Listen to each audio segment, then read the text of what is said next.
Can you tell I really do enjoy doing that? Now, how you doing today? You know, early in the week, it's 8 days to go before it's time to start the big show. Woo. It's going to be special, man. This year is going to be really, really special. And somehow we're going to stay on there. We're going to keep our guys on that field all year this year. Got to. Come on, guys. We're going to avoid those injuries. And like somebody pointed out yesterday, it may have had a lot to do with the 49ers.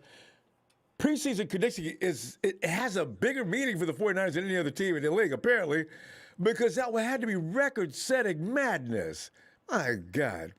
But anyway, the 2021 preseason roster players nobody is talking about, but they should be. I was checking that. I was looking down to the roster. You know, ain't nobody talking about him. Ain't nobody talking about him. Somebody brought up some names just the other day about, the receiver we got from the Cardinals. And there's other guys. You do wonder, though, who's going to be the surprise, like Kerry Hyder's style. But conversation of the Niner Empire and the media is covering all the Niners' marquee players in the organization. That's to be expected. I mean, what else are you to do? You know, you want to get people to click.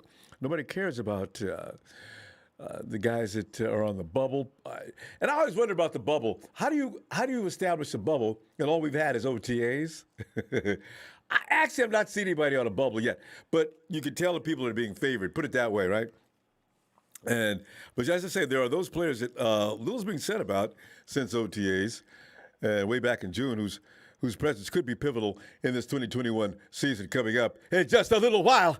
Tonight, we'll be going to the phones for your take on several Niners players that may be overlooked or even considered to make the 2021 roster. And if you got some names, bring them. I'll only talk about 2 or 3 people. The rest, I want to hear from you on who you think. People need to wake up and notice this dude, man. He's going to make a difference. Who is that, Steven? Is that you who believes that Josh Rosen is going to move to the top of the food chain in the quarterback room? There's been names that have been mentioned down through the weeks that we just, like we're saying, we're not talking enough about him. You know what? Let me start with Jawan Jennings. It's early. Niners OTAs don't mean much, but second-year pro Jawan Jennings, it seems to be he's doing all the right things during initial workouts, and he's one of those guys. Last year was pretty apparent that Jennings was hindered by the fact that the pandemic limited on-field workouts during rookie minicamp and organized team activities. These things are important especially for rookies. As a result, Jennings struggled in his training camp workouts and had difficulty mastering nuances of a complex pro-style offense. Can't blame the boy. He just got here. He needs some things. Got him so far. It looks like ultimately resulting in him missing out on that 53-man roster, being placed on the practice squad. That was his fate from last year, where he'd eventually be sidelined with a serious hamstring that would not go away. You know, every time I hear about a hamstring with my receivers, that's the kiss of death on that season. It's like all the air gets let up out of your... I mean, when Debo pulled him out, I said, oh, God, no! You just go through a whole emotional withdrawal thing, because you know that's not going to stop. If you pull that hamstring today, he may get better in a week or two, and then he'll pull up again. Oh, I hate that. I wish somebody could design replaceable hamstrings. You could just click them in and click them out because they're going to snap. If you got too much speed and power, they're always going to be susceptible. Let's get back to Jennings, though. Heading into 2021, signs are pointing towards Jennings engineering a big turnaround. JJ is 6'3", 215 pounds. That is so frigging ideal. And he's got that beach up size. And he's known for breaking tackles. That's what he does. And his physicality rather than his speed. That's what he does. He may be getting away from that description of a far from polished rookie receiver. And so far, he is trending towards potentially earning the number 3 wide receiver role on the Niners depth chart. Now, nothing's set in, you know what? It's just those early signs, you know. But he is asserting himself and looking like, hey, dude, I'm coming for that spot, man. Y'all know. And Jalen Hurts sitting back there, yeah, boy, you may as well give that up because you know what, you're going to get 4. Okay, I'm getting number 3. The bravado's going to start soon. Not out loud, but you know, mentally, Jalen Hurts said, man, y'all know, man, I may be a number 2, so, you know, I don't know what you're going to do. And Grant Cohn witnessed JJ's performance during the initial week of the Niners OTAs session and reported beat starting nickelback Kayla Williams down the seam for a 25-yard catch during 7-on-7s, a pass from Garoppolo. Jennings looks like he's in much better shape than he was a year ago as a rook. He looks stronger and faster. Maybe he will be the slot receiver who replaces Kendrick Bourne, unquote. See, because Bourne's spot is the one that, you know, that's the spot. For all the guys that want to get in on the action, that is the spot, KB's. Bourne primarily played in the shadows of the Niners' top 2 wide receivers last season, Brandon and Debo, but Bourne was usually good for at least 1 or 2 key catches per game. They were of that dazzling, scintillating, oh, KB! KB was famous for that, you know. Primarily in the red zone, too, on a third downs, where physicality often meant the difference between scoring and moving the chains or not having all that happen. Jay Jennings has a ways to go, of course. We haven't seen enough yet, but the signs are pointing up for JJ. You know, keep in mind the competition so far and the fact that there's no physical contact at OTAs means Mrs. Jennings' baby boy, Jawan, hasn't been tested in press coverage yet. Oh, Jawan! He's physical, though. You know, when you're strong, tough like that, press coverage is more of an issue for the coverage dude than it is the wide receiver. We're going to see. Because guys like Gronk, our very own GK, your big tough guys, you know, it's hard. Because, you know, at the end of the game, you're like rubbing your side. You took one elbow, your jaw. You know, it's rough covering them dudes, man. No, because I played that spot. You got to search yourself. It's about who exerts the most discomfort during the course of the first quarter, especially. You know, however, if there's good news, though, as I said, Jennings made a habit of breaking tackles in college, recording an impressive 29 of them on 57 receptions his final year in 2019. Jalen, look out, man. I know you done checked him out. I know it. The lack of straight line speed, though, is still a concern, though, so Jalen ain't worried about that.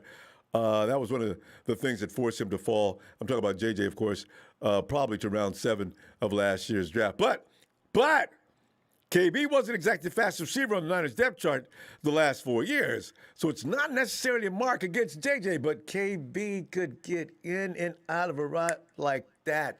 That was his strength. So we'll see what happens. Because Jennings is going to have to be able to run those routes pretty sharp. You know how Shanahan is. If you can't run routes, man, you're bothering me, man. You ain't blocking, you ain't running routes, man. You know what? I got to get rid of you. You know, that's the way it works with Kyle. So JJ has to show some more before he is officially viewed as a top contender for the number 3 wide receiver spot. But no other receiver has done any more than JJ for that spot so far in the competition. Considering where he was a year ago at this time, it's not a bad position for JJ to be in. Ambry Thomas. Cornerback is the 49ers' thinnest position. One injury to JV would leave the 49ers in a very precarious position, fam. We all know this.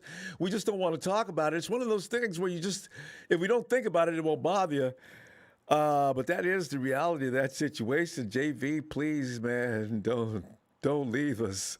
But enter Ambry Thomas. Now, this dude, Thomas has good height, weight, and speed for an NFL cornerback.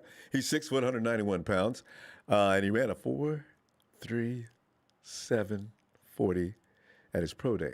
See, I really wanted this in my wide receiver, but you know what? I'll take it in my cornerback. Sure will. Ambry might have gotten I take it earlier in the draft, though, had he not opted out of the 2020 season, looking at his resume, that includes 2019, he played 12 games and intercepted 3 passes. The size is important because the 49ers' current starting cornerbacks aren't big. JV is 5'9", Emmanuel Mosley is 5'11", and the Niners need someone bigger who can cover DK Metcalf and A.J. Green. Because remember, Spoon came in last year, and all of a sudden DK said, man, who is this dude, man? Get him up off of me. It slowed him down badly. So, we're going to see what happens with this. Because Metcalf and Green, these guys are both NFC West receivers. They're both over 6'3". If Thomas plays well in training camp, he should have an opportunity to at least compete with Mosley for the starting job opposite Ferret. I wouldn't bet on it, though, because Mosley, boy, that dude has seen it all. It is about experience and having your butt handed to you a few times in the NFL to know how to avoid that situation. Ambry's got to go through that, but let's see what he looks like. We'll see. So Thomas can win a job if he's good enough, though. One more before we go to the phones. 5th-round pick. That lucky 5th-round pick, Jalen Moore. The 49ers used what is now known as the lucky 5th-round draft pick on Western Michigan tackle Jalen Moore. And he just could be. He could translate into a key depth piece right away in 2021. It was pretty evident this offseason Niners coach Kyle Shanahan wasn't entirely happy with the performance and depth of his O-line in 2020. Hell, who was? Except for the teams we played. While re-signing left tackle Trent Williams solved a big piece, Shanahan's other moves included bringing aboard veteran center Alex Mack. That is the key. I bet you before this season's over, this is going to be the one transaction made that we're going to look at the end of the season as we're coming out of the Super Bowl, holding up the trophy. You know what? If we'd had Alex Mack for the last 3 years, we'd probably be fighting for the second trophy. Because he means so much, especially to the quarterback. So if Mack is here and we can keep him on the field, oh, shoot. You got Big Aaron on the other side. You got Big Trent on the other side. You got polished Lincoln Thomason on the inside. Listen, you know what? I go.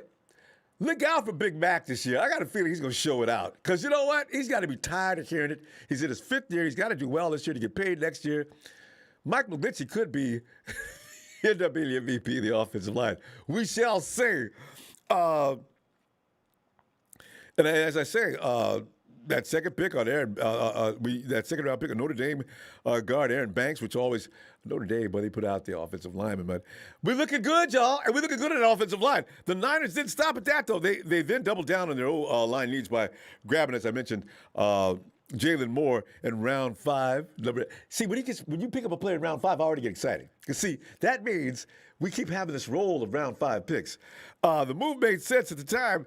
Injuries at various positions, especially center, created something of a revolving door that forced the Niners to dip into the stock of second and third string linemen, and the net results weren't not nice. I was crying every week. My man out of tissues, had his stock up. Well, Moore is anything but assured a roster spot. The upper element of his potential success, he could be a key reserve right away. Shanahan couldn't have been overly happy with the guards last year.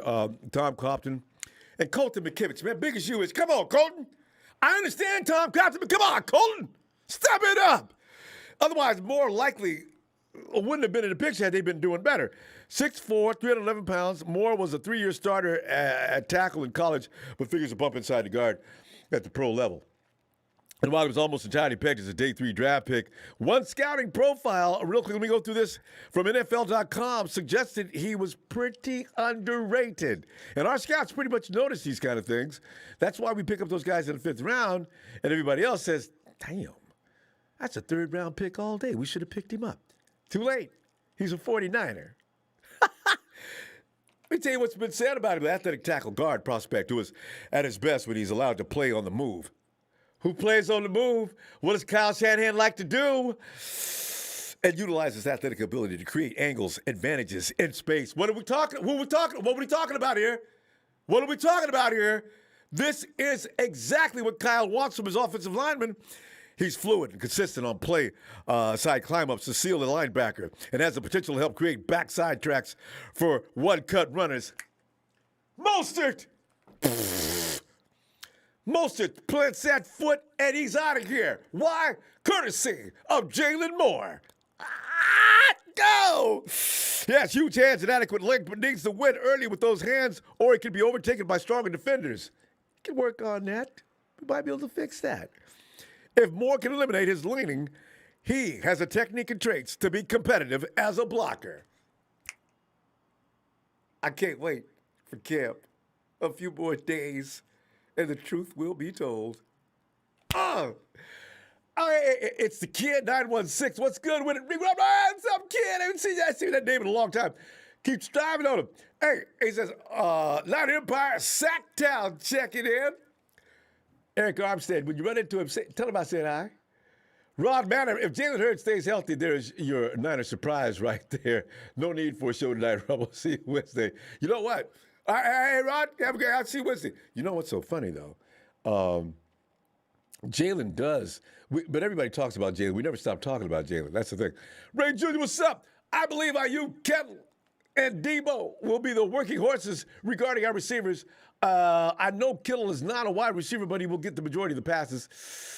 You know, but Kittle still, he's working both sides. You know, Kittle's working on the offensive line to make sure we bust a run. And he is going to be a wide receiver, though, and there ain't no doubt about that. So I want George to have, when he does go off for a pass, I want some of that attention to be diverted. Don't let the DC sit there. All right, guys, they got nothing going out there that we need to be concerned about. Double down on George. I don't want that anymore. So, you know, we need some wide receivers who can break that stuff up. Remember when George was campaigning for AB a few years ago? That's what that's about. Get these people off of me. That's what George is thinking. Ricky, you say, Robert A. and the SF49 still #1 franchise in all the land. All the land? Question mark? All the land. Coach Sims, hey, what's up, Rob, on the rest of the team? You loser from the team, from the other teams, kick rocks. Go Niners. Are they here already? My God. Hey, I just want to see, Mr. Block, I just want to see what everyone has got. Jennings and Hurd is all I want to see. We just need to see who can make our roster go Niners. Yes, indeed. And it's Matty S checking in from beautiful Bend, Oregon. Somebody! And Sarah, man, I've seen you in a long time. Should I pronounce you Skurs? Because every time I Skurs, I think, is he from the Midwest? Skurs! Thanks, man. Showing the show appreciation, Skurs. And I show my appreciation by saying thank you very much. Niners!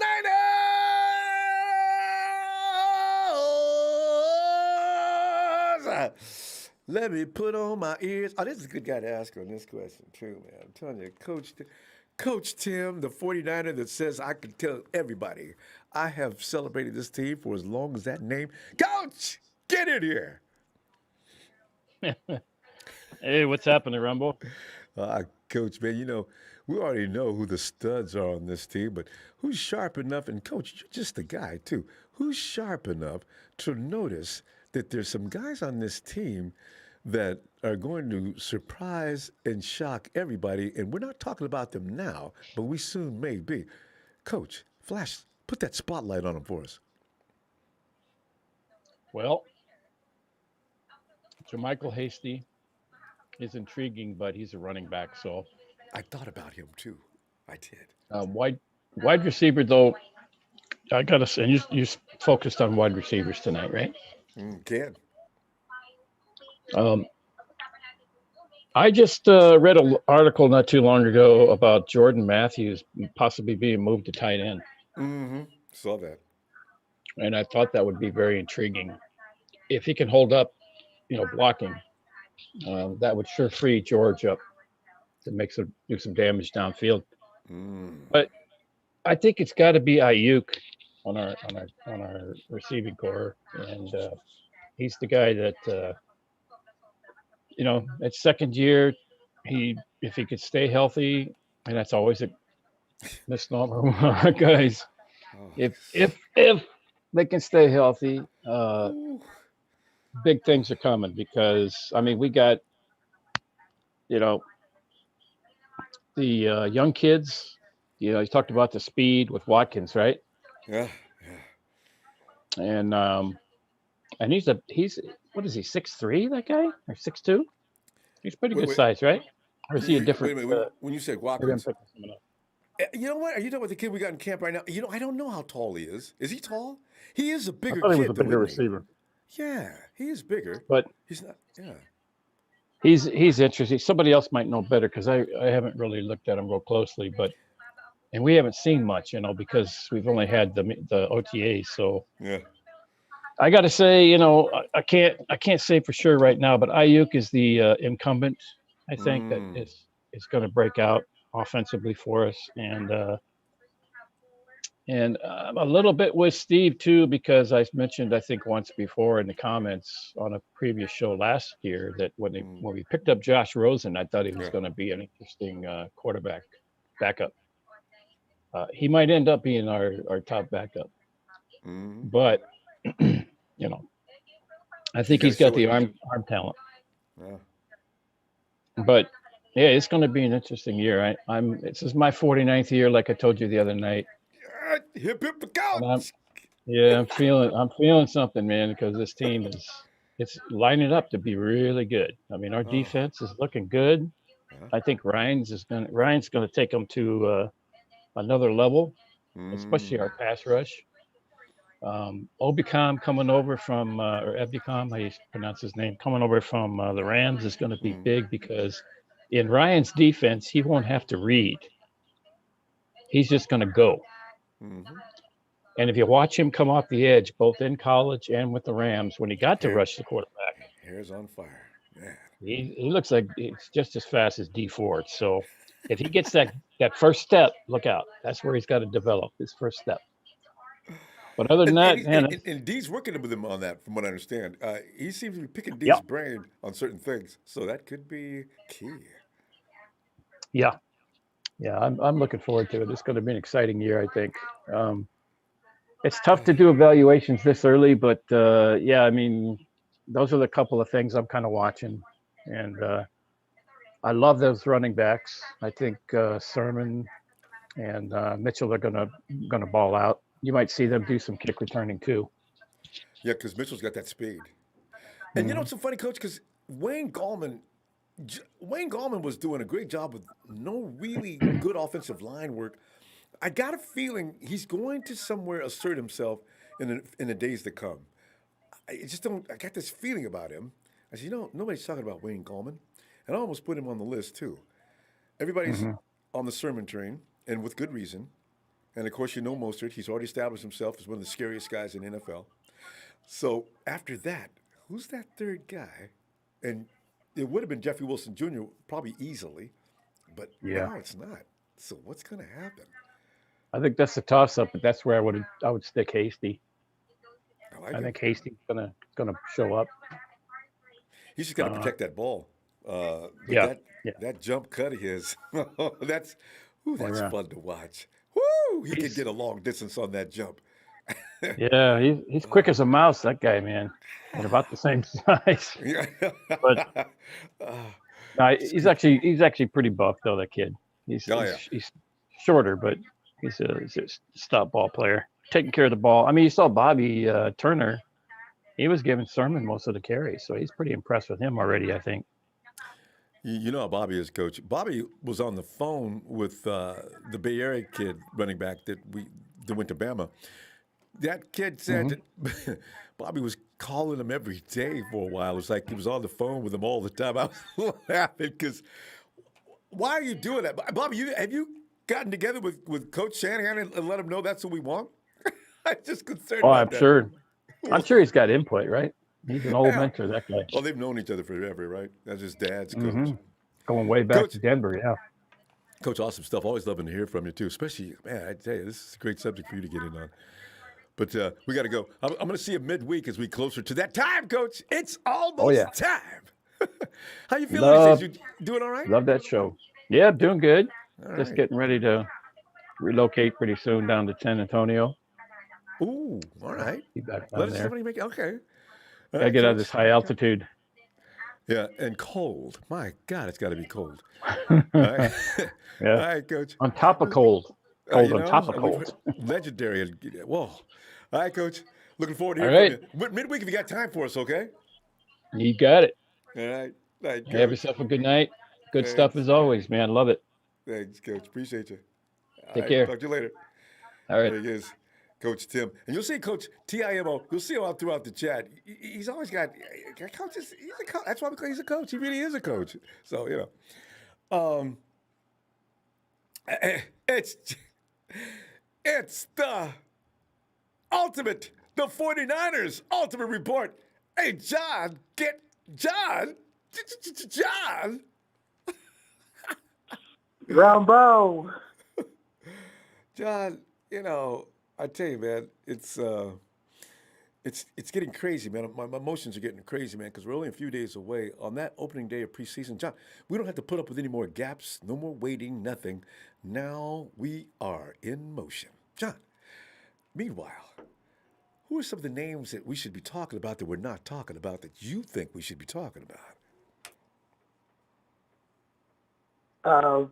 First, Rumble, I want to say something because I've had on my show a Rams fan who covers the Rams and a Seahawks fan today, Yeah. and they have a message for people who still have a problem with Jimmy Garoppolo. Those guys do not want Jimmy on the field against those two teams.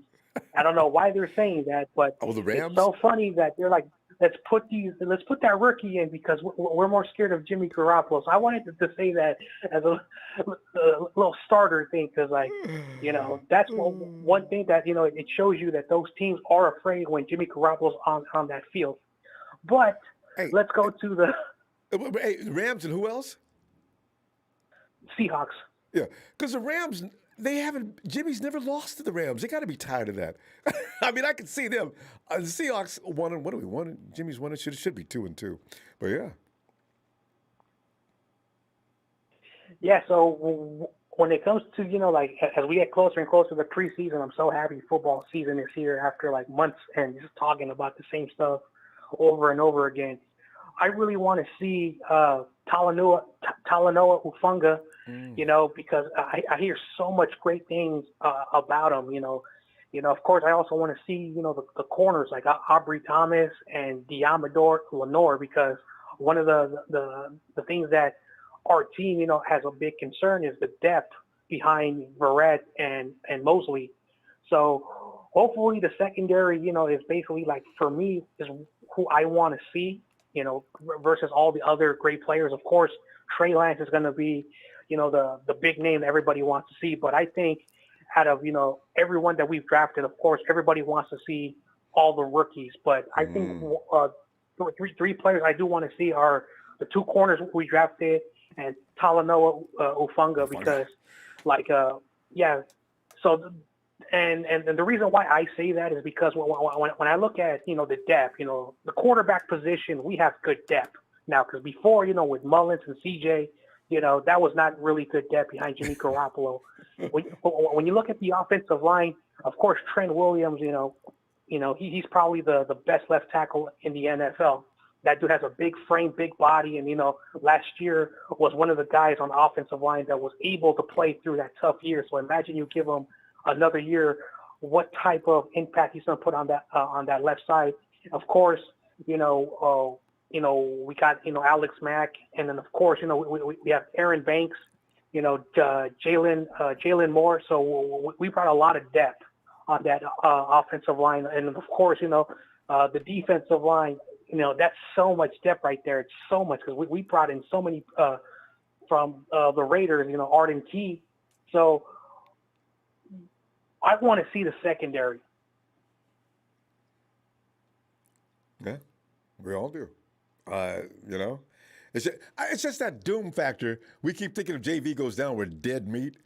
Maybe not. Just like you mentioned, a couple of more names. They could come in there and say, all right, everybody thinks the show's over just because we're coming in the game. No, so we'll see. Yeah. So as those days are starting to count down, the July 27, of course, everyone's going to be, tuning in, and then as the preseason starts, of course, one game that, that no one's talking about is the Chargers and the 49ers, because we're going to finally have that dual practice, leading up to that game. So I think that's going to be a really good week as we start to, practice with another team. And that's another thing I want to see in the preseason, like that dual practice with the Chargers, and that's going to be really fun to watch as we count down the day. Yep. So that's going to be really fun. Like I know most people, in the past, preseason was boring, but this year the 49ers and their fans, and of course myself included, I'm going to be like tuned in because I want to see all the players that we got, and then we'll find out, what Trey Lance, because everyone wants to know, Trey Lance, once he finally gets that competition. And one thing that no one's talking about, and this is one of the things that people have to understand, Jimmy's still going to have the first team reps during the 3 preseason games. Trey Lance will be working with the backups. And if he struggles with those backup players, that's the reason why you have to roll with Jimmy week 1. But if Trey Lance does really well with the backups, you probably put him in a few series on week 3 with the starters to see how that's going to go down, because no one's talking about that when they look at the quarterback position. Jimmy has the first team reps, even if it's just one quarter. That's one thing that we want to see, because if Trey gets those second reps with the second team, then that Jimmy is going to win that starting job, if that is the case, because the second string guys are the ones that, come in, when they, switch, players out. So that's another thing we want to know, who's going to get the first team reps. In fact, you should get Trey in there as soon as possible. There's no defense that's going to be more treacherous in the NFL than the 49ers defense. If he can at least endure the 49ers defense in practice, we may have something right away. If they crush him, then it's going to be some work. But, Kyle's going to put him through the chain. Believe it, Kyle's going to put him through the ropes because, we drafted you first round. So, you got to see, we got to know what you're about. So, yeah, we're going to find out. Yep. I want to give a huge shout out to who's always in the chat, Tommy Huxley, going after those crazy fans, saying, anyway. So shout out, Tommy, go after those guys, because all the nonsense that they're saying, I have no idea what's going on. It is true that the chat is its own world, and I appreciate it because listening to everybody. So that's one thing. So shout out to Tommy and all those guys who go after those guys anyway, and especially Niner Empire. He's one of the big dudes who goes after that Oakland Raider fan. Yeah. All right, fam. And they will. I'll tell you what. Hey, John, appreciate you, fam. And check him out. Click on him. There he is, the 49ers Ultimate Report. He's running content. And go in and help him. Some of these same people run around to every 49er page just to make a lot of noise. Get over there and help beat them up. All right, Johnny. I'll talk to you a little bit. Midweek. And get over there as soon as I can. Especially that Detroit Lions guy. I don't know what's wrong. 55-3. Really? Nah, that's not going to happen anyway. And it's always Niners all day. Johnny, have a great night, fam. Don Bird maybe. It's got to be a robot. That can't be a real person. Hey, Steven. Yo, what's up, Ronbo? I heard my name at the beginning of the show. Yes. Coach is talking about Josh Rosen. Josh Rosen is quietly, he's another guy probably not being talked about enough, too. When you think about people not being talked about. Oh, no. Nobody's saying much about underrated, Josh. and it's for the wide receiver that you were talking about from Arizona. I believe that's Trent Sharefield as well. Yeah, Sharefield. Trent Sharefield did good in OTAs with Trey Lance. Mm-hmm. So, according to the OTAs and according to what Grant Cohn saw and the reports that Matt Mioka put out about Trent Sharefield as well, him and Trey Lance have a pretty decent chemistry together. Now, but if we're talking about a lot of players that aren't getting enough, notoriety, one of them, I could say, is Jimmy Ward. That dude doesn't publicize himself enough, but now he has talking, what about the Rams. So we all know that. That was very entertaining. It doesn't get any better than that. And then who else? River Craycraft. It's another one. Jermichael Hasty, my boy. Yeah. Talanoa Wonga, that dude. And then you got, what else? Who else? Javon Kinlaw. All you see is him just doing his thing on Instagram. He don't post nothing. He don't flex nothing. He just does his own thing. The last thing he posted when I was a flex was his tattoo on his back. So we have a lot of like. Yeah, actually, it seems like guys after their first year or just arriving at a team or something like that, they don't really post a lot of footage of their workouts because Javon had all kind of workouts posted last year. But that's something you don't do in your second year. Maybe that's one of those things that goes around the league amongst everybody. Yeah, man, he's posting videos like a rookie. You know, maybe there's something about that. I don't know. But you don't see very many established pros that do that. No, you don't. But if there's one thing I got to say, though, about this team, Ronbo, is we do have that underdog potential to really disrupt the NFL. Because we're coming off of an injury. We have a couple of new bloods in the squad. You know, the running back room looks stacked. Wide receiver room looks stacked. QB room looks just as good. You know, defensive end, we're full on that. You know, but the thing is that there's so much underdog potential that came from last season that's transferring over to this season. That being Ritter Craycraft, Jermichael Hasty, Contavious Street, and Josh Rosen. You know, we're looking at a very powerful team that not a lot of teams look at as an actual force. But I will say this, though.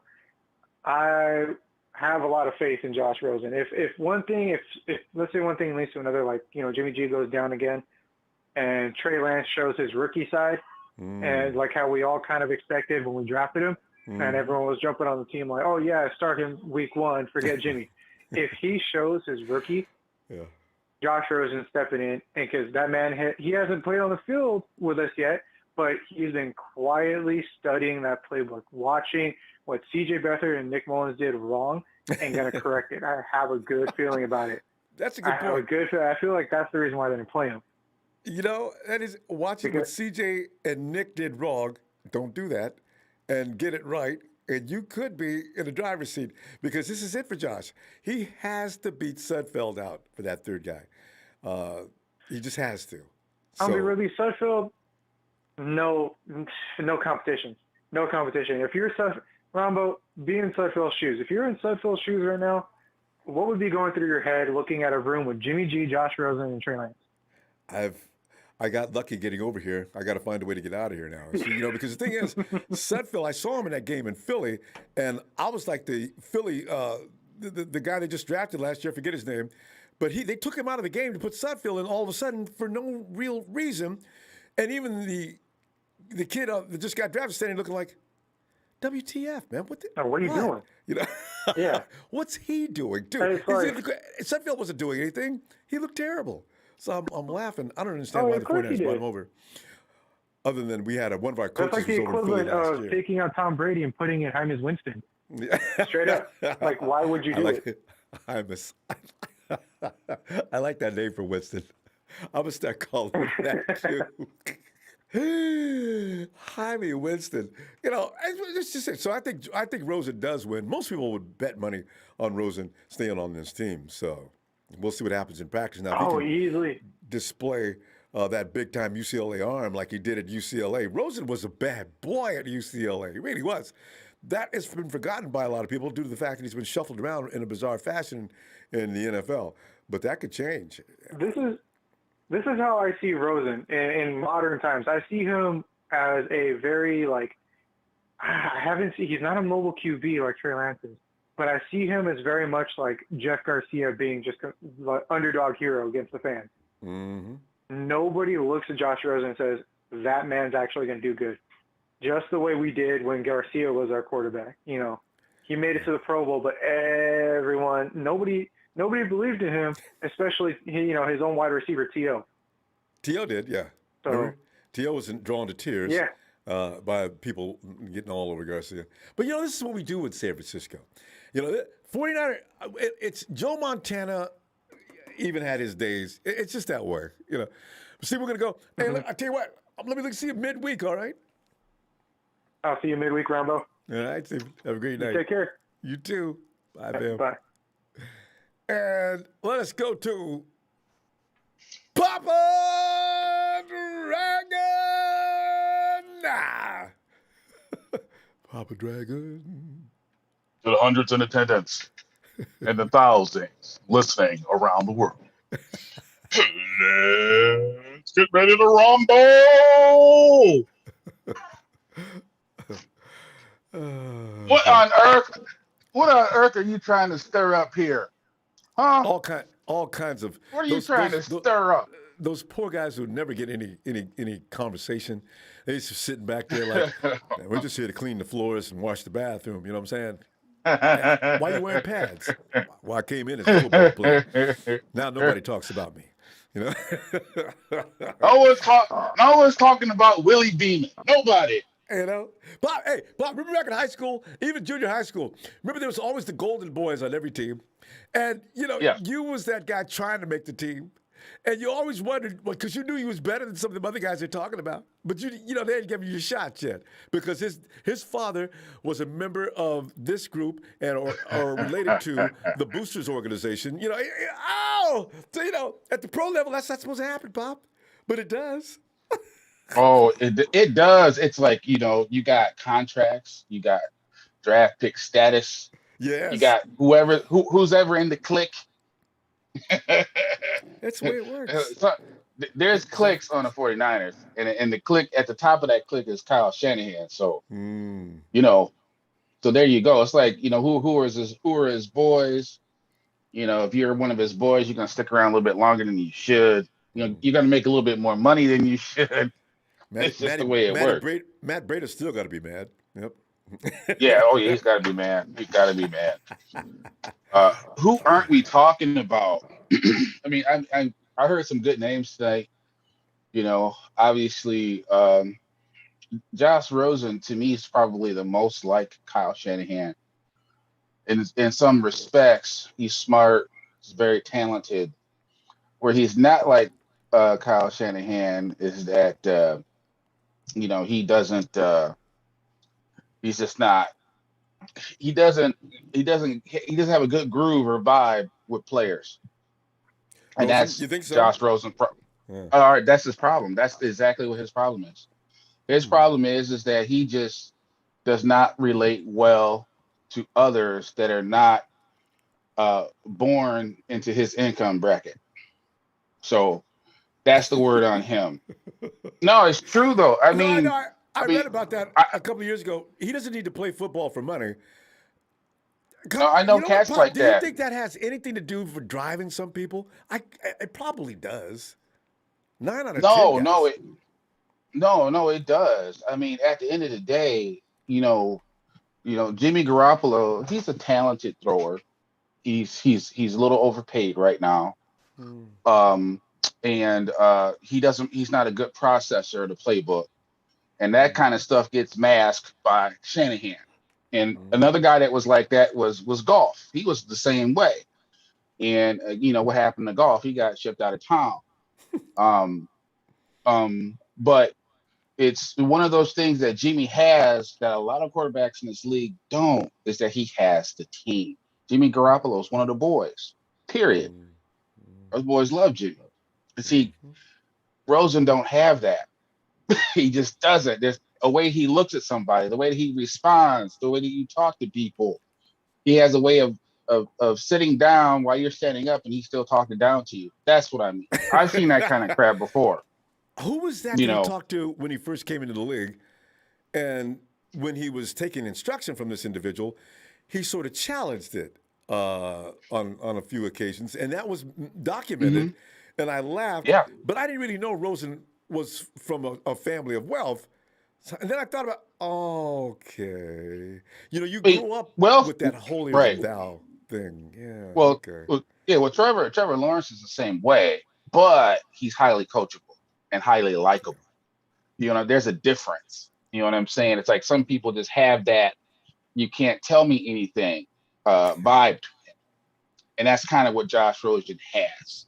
And it's, like I said, it's very similar to what Kyle Shanahan has, but Kyle Shanahan knows how to put on a little Wayne, in the background and kind of groove with some of the players from the urban areas and whatnot. I And love he the way can she groove. You used know, the word he's herb. Yeah. urban area. You know, he's just clever that way. But not all dudes are like that. You know, they have a trouble kind of looking outside their lane. But that he's definitely one of them because if Lance, like I predict, wins the starting job, what's going to happen is that politics and money is going to happen. I think Jimmy will get shipped off, and Rosen's going to be a very important boy. And the minute that Trey Lance struggles, and he will struggle because he's a rookie, people are going to be calling for Rosen. That's how fans are. Now, one more comment before I let you go. He'll be the last One more guy. comment, please. One more comment. Okay. Someone got on here and said the fans are scared of Garoppolo. Okay, I don't technically look at the fans and say, okay, this is the fans think. This is how I'm going to structure the roster. NFL doesn't work that way. You look at the film. If you look at the film and look at where teams are placing their strong and free safeties against the 49ers, they got them about 10, 12, 13 yards off the line of scrimmage. That means they're not scared of Jimmy. Okay? Now, when you go look at them play somebody else, hell, you go see them play Tannehill.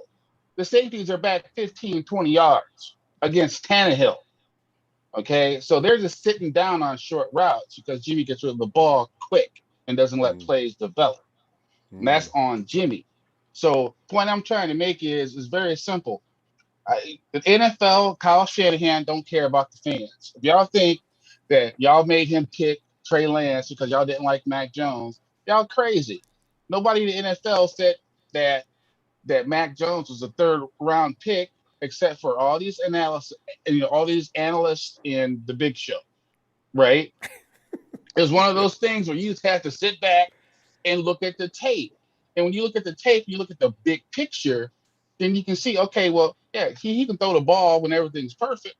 Okay, but what if it's not perfect? He can't throw the ball. He can't escape. In the NFL, it's never perfect. So that's my 2 cents. I do think Josh Rosen was a very, very good selection for a player that no one's talking about. I think Hufanga is a player that people aren't talking about. And I think Laketon Tomlinson is a good player. I think that he was my highest rated lineman in the Super Bowl when they got to the Super Bowl. So I still think that he's a key player this year. So we'll see how it plays out. We'll see. We'll see. I could be wrong, though. I could be wrong.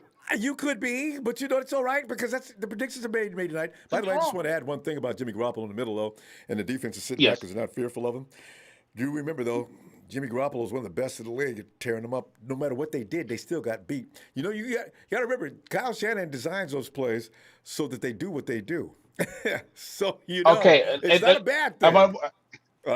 I'm not saying it's not I'm not saying it's a bad thing. What I am saying is that football is like nobody's chess. scared of Jimmy. But it's a counterplay to a counterplay. I'm not saying that. I'm not saying that nobody. I'm not saying nobody's not scared, but I'm just saying that when they come across a good coaching staff, a coaching staff where the coaching staff matches up well with our coaching staff, those safeties are going to be down in the box. Now we already know that our boys, the Rams, that's Kyle's little brother. It don't matter who's on the field. We're whooping the Rams as long as Kyle Shanahan's the coach. And McVay's the coach for the Rams. Okay, the same way. It's a W for us. Exactly, because we know what he's gonna do. All right. Period. Pop, we gotta go. I'll give them one more point a game. Bookmark that, and we'll be back to that Wednesday. All right, Phil. That's right. All right, man. Great night, Pop. All right. Niners all day. Shout out to production. Thanks, there he goes. And NorCal Refrigeration and HVAC. Ronbo, who is Kyle? .429 winning percentage, 7-win head coach. I'm sour on this guy. If he starts a rookie, due to his loathing of Jimmy G, it's 7-10. Kyle knows better. Kyle, no matter how angry or whatever his emotions is, as a professional, Kyle knows. And I'm not saying that Trey has no chance to beat Jimmy out. Well, I don't think he does. But the thing is, if Trey does, Trey starts. So, but if Jimmy goes out there after 3 years of experience and loses to Trey, I will have to laugh at Jimmy because this is Jimmy. You know what? I was backing you up, but you let him come in here and take your job. Come on, man, you got to be kidding me. You know too much. There's no reason why Trey should be running you off the field. He would deserve to get shipped out. Oh, and North County, Rich HBC. Thanks, fam, for that contribution. D. Ow! Come on in, Jay. Ronbo, what's going on, brother? D. We're looking at those guys that are running around the camp. It's like I was saying, because, D, playing ball, like going through high school and everything, I always said, nobody's talking about, this guy, and this guy, and this dude needs way more credit than blah, blah, blah, because blah, blah, blah's uncle is like one of the guys that pretty much funds a lot of things. I mean, they got to get all that carte blanche just because. It got nothing to do with their football skills. And then I think about the guys on the team, and like Pop just pointed out, you need to be in Kyle's clique. I don't agree with exactly having. Kyle wants you. If you're a winner, Kyle's gonna stay with you, unless you're Matty Breda, who Dion to this day I'm not sure what that was about between him and Kyle, but unless it was something that they didn't show on film. But yeah, who are the guys that are just not getting any conversation that you think they should be? I honestly think that everybody's getting conversation is. There isn't anyone that's not necessarily being talked about. We have to wait until training camp to see if there's anybody that really winds up getting neglected that's actually shining. I mean, I've heard a couple of names tonight, and I feel like I'm tripping, but I feel like there was a caller that said if Trey Lance shows some signs of weakness as a rookie, that he's comfortable with Josh or Rosen. Let me go ahead and address that. If Trey Lance shows some signs of weakness, Trey Lance is just gonna show signs of weakness. Trey Lance ain't getting pulled off the field unless, God forbid, he's injured. Pretty much. The only reason he would come off the field. They will let Trey Lance fail as much as he needs to because he's going to have to learn. Josh Rosen ain't setting foot on the field unless something, once again, God forbid, would happen to him. There's no reason for Josh Rosen to be on the field when you traded all that draft capital to get that young man. I am so sorry. If he has to fall flat on his face, he must. I got a 22-year-old daughter who wants to move out of her mom's house. And her mom is a little livid about it, but I told her she's 22. She's going to leave eventually. She's got to go. Let her fly. If she falls, hey, you're there to give her advice, show her how to get back up again. But that's all you can do. So, I mean, to me, everybody that is honestly out there getting their shine is getting their shine. I mean, once training camp starts, the defensive line and the DBs and, a couple of positions will be right there and up for question and up for grabs. And, honestly, I'm looking to see if anybody can beat out Al-Shair for the, that other linebacker spot outside of Greenlaw and Fred because, I like Al-Shair, but then at the same time, I'd like to see some new blood in there, see somebody else try to get it. But D, you met that guy a couple years ago. I was excited to see. He's back in camp. What are you talking about, Griffith? Is that him? What's his Jonas first name? Griffith, the linebacker? Was it Jonas? Jonah, yeah, I think that's it. Yeah. I remember I said, somebody said he looks pretty sharp in camp. He got cut, of course. But, Al-Shair's got a leg up on those guys, too, because he's got a year and ahead of him. How do you feel about Al-Shair? I mean, is he not somebody?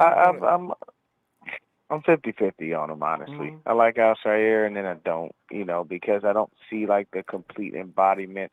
I mean, I didn't like Quan because he was very injury-prone, but at least he brought something to the linebacking squad. I know what Dre brings. We all know what All-Pro Fred brings. But Al-Shair is just kind of a question mark to an extent.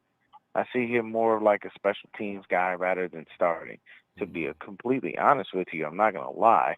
I'd rather see Hufanga play that spot, strictly due to his safety linebacker hybrid, ability. And he played really great in the box when he was at SC.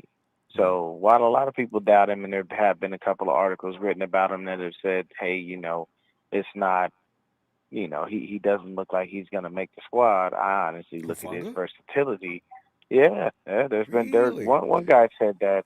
Yeah, one guy said that he didn't look like he was going to make the squad, and I got another guy who said that he didn't necessarily look the most impressive. But I think Hufanga will actually go ahead and make the squad due to his versatility, and plus, you can never have enough linebackers as far as backups D, or that's the safety. thing though. He's a safety. I don't. You know what? They might have to reclassify him though, just for the reason that you're mentioning now, because they don't want. I don't think they want to get rid of Hufanga.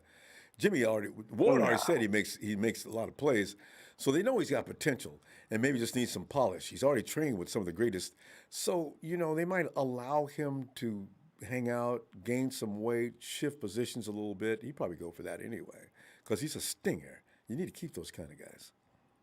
Yeah. But I mean, everybody who's getting it, I mean, we're going to see all the battles play out as they're supposed to, because when you think about it, we got a battle at the running back position. We got a battle as far as the defensive backs for the number 2 spot. They're not going to come out and say Barrett's number 1, but it's flat out obvious. There's nobody on the team that's better than him. Yeah. It's like saying it's like saying, well, the defensive line is up for grabs. We all know Nick Bosa is going to start. We all know Kinlaw is going to start. We all know that Eric Armstead is going to start. We're just looking to see if D4 can actually remain healthy before Samson Ibukam comes in and steals his spot. You know what I mean? Like, there's obvious. It's like, oh, well, we don't know who's going to start at linebacker. Yeah, right. We know Fred and Dre are locks. That other linebacker spot is up for grabs. So we're good. I mean, everybody who's being talked about are the starters. The preseason is just going to show us who we'll have as far as depth pieces. And for me, like I said, because I'll be at those first 2 games, I'm very happy to see to see how Trey is out there playing. He's going to be playing against some NFL talent. These guys are out here, they're moving faster, things are going a little bit differently. He gets to knock the rust off. And I'm not going to go out there and, if he comes out and he has, an interception or 2, it's like, okay, he's knocking the rust off. It is what it is. I'm not going to stress. There's going to be some dudes sitting next to you. You know how we do? Oh, God, he's a bust. We trained up round of 3 for a bust. Them dudes. Oh, there will be. You want to actually don't want him to see you, but you want to throw a whole beer on him, and just turn around real quick so he don't know who did it. Sit down and be quiet. I'm trying to watch the game. They're what I like to call like eccentric fans. Like, they wear the gear. They just kind of they ingratiate themselves into the annals of the bad who's guys. here now versus who was here then. You could look at them and tell them, who's Jesse Sapolo? And they look at you and be like, I don't know who that is. And then it's like, okay, so yeah, you're just here now. You're not qualified to be You probably bought a screaming. trade to the base shirt or something. You don't even really know what's going on. Who's Kyle Shanahan? Oh, I think that's the coach. Well, you just guessed that one. Yeah. I think we got to go though, fam. I'll tell you what. All right, Ronbo. Wait midweek. All right, fam. There he is. Have a and good the evening. Night Gang podcast. Check out check out D and see what he be. Hey, Dion. I'll talk to you shortly. Good night, brother. All right, fam. All right. And it's Jesus. Wrong go. Uh-oh. Did the Suns lose? Wait, did they play today? What? I think they play tomorrow. Oh, yeah. There's apologies. Of course, it's that Raider fan, right? Don Lovato. No, Don's not a Raider fan, is he? Apologized about your Suns. Nah. I thought the game was over. I said, what? Dang. Damn, that's it for the Suns? I'm rooting for them. Because poor Suns. I mean, it's like poor Suns. Come on, Suns. You can do this. Stop crying. But anyway, go ahead and acknowledge your boys. Hey, and anybody that you think is not being talked about that will be talked about in the coming future. All right, go ahead and give a shout out to your boys. I'd like to give a shout out to my brother Eddie E, Tommy Huxley, Chad Garrison, Ray Jr. I'd like to give a shout out to the homie Seahawks, the real cool Seahawks guy. Yeah. He's my boy. You know what I'm saying? Just comes in and talks. Everyone in here gets a shout out, especially my homie Fable JVC. I like to give a special shout out to my sons Larry Hoover and Raiders Carlos.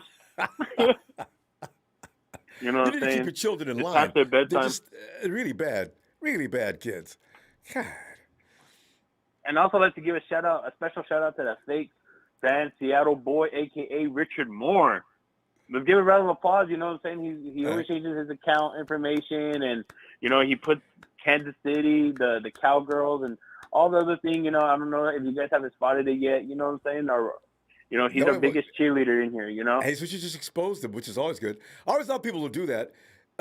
Rudy stopped doing that because I don't know if Rudy was trying to fool us, but Rudy would come up with all these cute names, and then he'd have that Rams logo over there as if we didn't know. I don't understand. If you're gonna do these kind of things, apply a little bit of intelligence. I love it when people do that. Right. But anyway. Man, how many kids suck, Ronbo? I can see that. Larry Hoover and Raider Carlos. It's that one comedian, that Canadian comedian, the Indian comedian. I made me laugh so hard, that skit is, you've got to beat your kids. I'm thinking about it. What is that? I'm thinking about it, man. Raider Carlos. I never met a Carlos that had 2 R's in his name, man. I think he gets that off of Derek Carr with this fanboy ass. You know what I'm saying? Oh God. But all I gotta say, Ronbo. Sorry to interrupt you, but I was gonna answer your question. I'm picking my boy Dre Greenlaw. I think he will have a breakout year this year. Hey, good name. People don't talk about Dre because he's like Robin to Batman, which is of course Fred Warner. But you're right. He does a great job. You know, he's very overshadowed by Fred Warner. You know, hopefully, you know, we can also keep him too. But you know, I'd rather keep Fred Warner than keeping Dre Greenlaw because you know his contract's going to be up soon too. You know, but it is what it is. You know, it's business. It's football. All I gotta say is, I hope Dre Greenlaw has a breakout year. Not DJ Jones. You know, I'm cool with DJ Jones or Kinlaw. Yeah, Jones doesn't get much conversation, and he's already proven that he can be really, really important in the middle. That's a tough nose tackle. Was that center that the Hawks had? Oh, I'll never forget. The dude wasn't that good, and Jones proved to everybody he ain't no good at all. Jones just steamrolled him, and Wilson, before he knew it, was like they was within kissing range of each other. Bam! Hey, Russ, how you doing, man? Yeah, that was a good move, man. Get up off me now.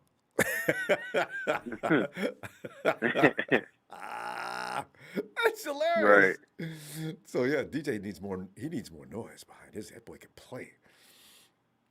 Right. You know. All I gotta say is, you know, I hope DJ Jones comes back healthy because I think he had injuries last year, and you know, he gets you know, especially having my. Exactly. You know, especially with our defensive line, you know, if D Ford comes back, you know, I'm not having my hopes high on D Ford, you know. No offense to him, you know. I'm just saying, you know, I can't. It is true. Oh, there's a chance that he could play. He only played one game, Ronbo. This week he can come back. No, next week. Nah, I'm not getting my expectations high for D Ford coming back. Remember last year he came in, he just got his knee operated on. He was feeling like he was okay, ready to go. We were all excited. A few weeks later, into camp, all of a sudden, his calf is strained. That calf strain moved up into his hamstring.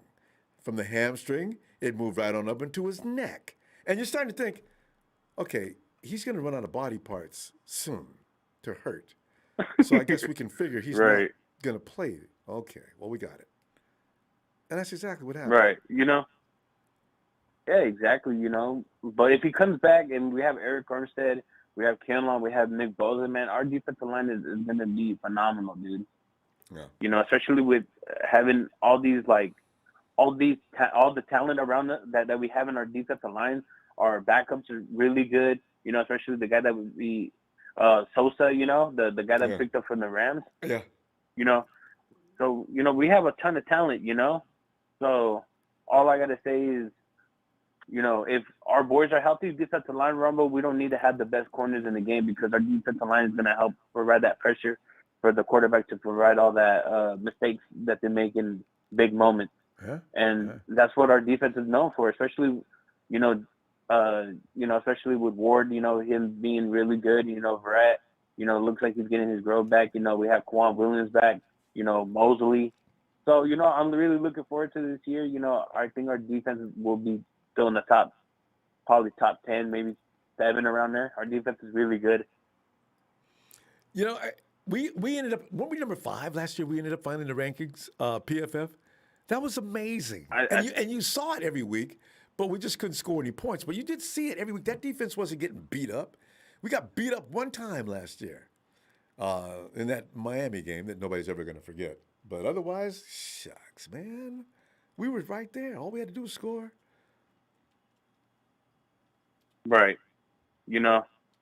And it's just one of those things. I'm really happy that football's coming back too, though. I know, right? So, when you've got revenge on your mind. Come on, let us get back out there. That was not the real 49ers, as some people think. Some people really do think so. You got people running around in the chat, as you know, saying things that are absolutely not true when they know it, but they go ahead and say it in order to get a rise. That's okay. We won't be able to find these people by week 5 of the NFL season, So I'm looking forward to that. I'm really right. I'm really upset that Melvin Ingram got signed with the Steelers today. We couldn't get him though. I was really upset, but me too. I really want to know. I want to know what they paid for him. Well, who do you think is going to be our breakout star, Ronbo? There's about 3. You know what? We're out of time now. Breakout. We did the breakouts. I named a bunch. Let me get back to you on that. All right. But Jesus, we got to go now. All right, Ron, go. We'll see you, man. Thank you for having me on call, man. Always pleasure, fam. Doing great work in that chat too. Keep it up. Of course, man. I'm working on. All right, man. You have a blessed night. Thank you again, man. And thank you, fam. Shout out to Rumble Sports. Thanks, fam.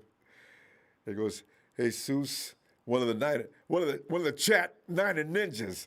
Hey, Eric.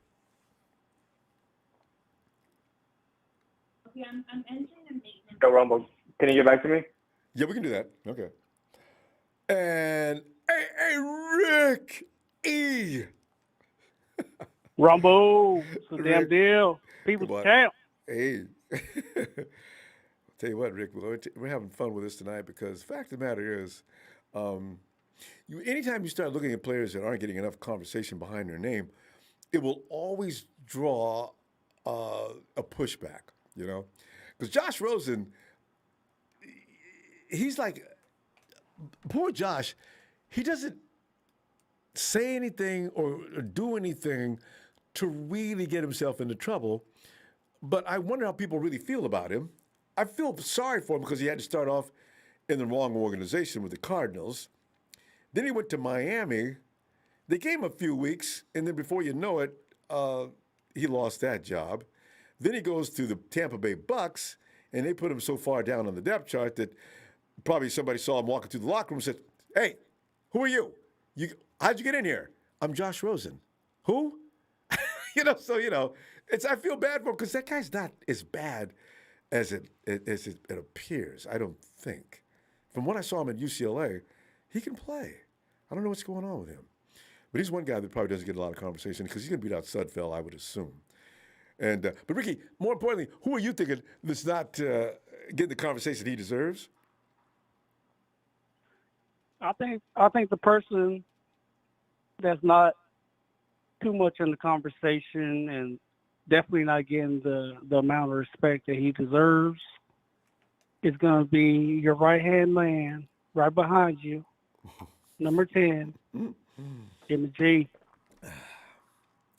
Well, that's him. Yeah, I think that goes with the fact that they drafted a quarterback in the first round. So the controversy is already, and then of course as soon as that happens, you get the camp splits. Those who never really liked Jimmy in the first place will all be cheering very loudly for the new kid, and then for those who think Jimmy G is a better quarterback than is being said, join the other camp. So yeah, it was sort of like to be expected. It started as soon as he got picked. Look, Ronbo, but why can't they both shine? Yeah, It's like somebody's already using Why the can't mantra. You don't have to hate one to love the other. I agree with they? that. I don't. No, I'm not talking about. I'm not talking about one or the other. I'm talking about both of them in one game. Oh well, yeah. Like the Saints with what's his name? No, not exactly. Not exactly like the thing. We're not gonna make them a running back. We're just gonna have packages for both of them, and they're gonna put the okey doke on them. Kyle's gonna set up some plays, and they're both gonna shine because no one's expecting both of them. Either some coaches are gonna plan for Jimmy G, or the other ones are gonna plan for Trey. But I don't think they see both of them coming in one game, just hitting them, and they can't recover from every which way. I think they can both shine. I think they can both shine, Ronbo. Yeah, but Jimmy G's definitely getting all the disrespect. He's already being overlooked, and I love Trey. He's our future, and he has ultimate potential, no doubt about it. But we got a Super Bowl roster, Ronbo. Everybody, we got a whole bunch of people on 1-year deals. We can't be not squandering it with Trey, but we want to do right by the team. And right now, the person who has the most experience is going to be Jimmy G, a healthy Jimmy G. And then when you throw Trey up in the mix, it's going to mess everybody up. Just like we do with our running backs. We got the bruisers and we got the speedsters. Why can't we do both things with the quarterbacks? Kyle can do it. It's going to be interesting to see if Kyle's going to try to do that. Usually when you game plan, you've only got 2 or 3 days to do it, right? So it's probably with Kyle, it's probably one or the other. I'm not sure if he's going to actually blend plays because that can shift momentum in the game and go in the wrong way. It's a risk, but you know what? It could be positive if it does work. You go ahead and stay with it. But I don't know. I can't really wonder. I don't know how they're going to handle that. It's just going to depend on how Trey looks in camp. If Trey looks because he came into camp with the description of being raw. If he looks raw, Shanahan can't afford to lose a game because he's training the quarterback. He'd probably rather win this year and start training Trey next year. So we'll see how that works out. But I can't imagine what he's going to do right now.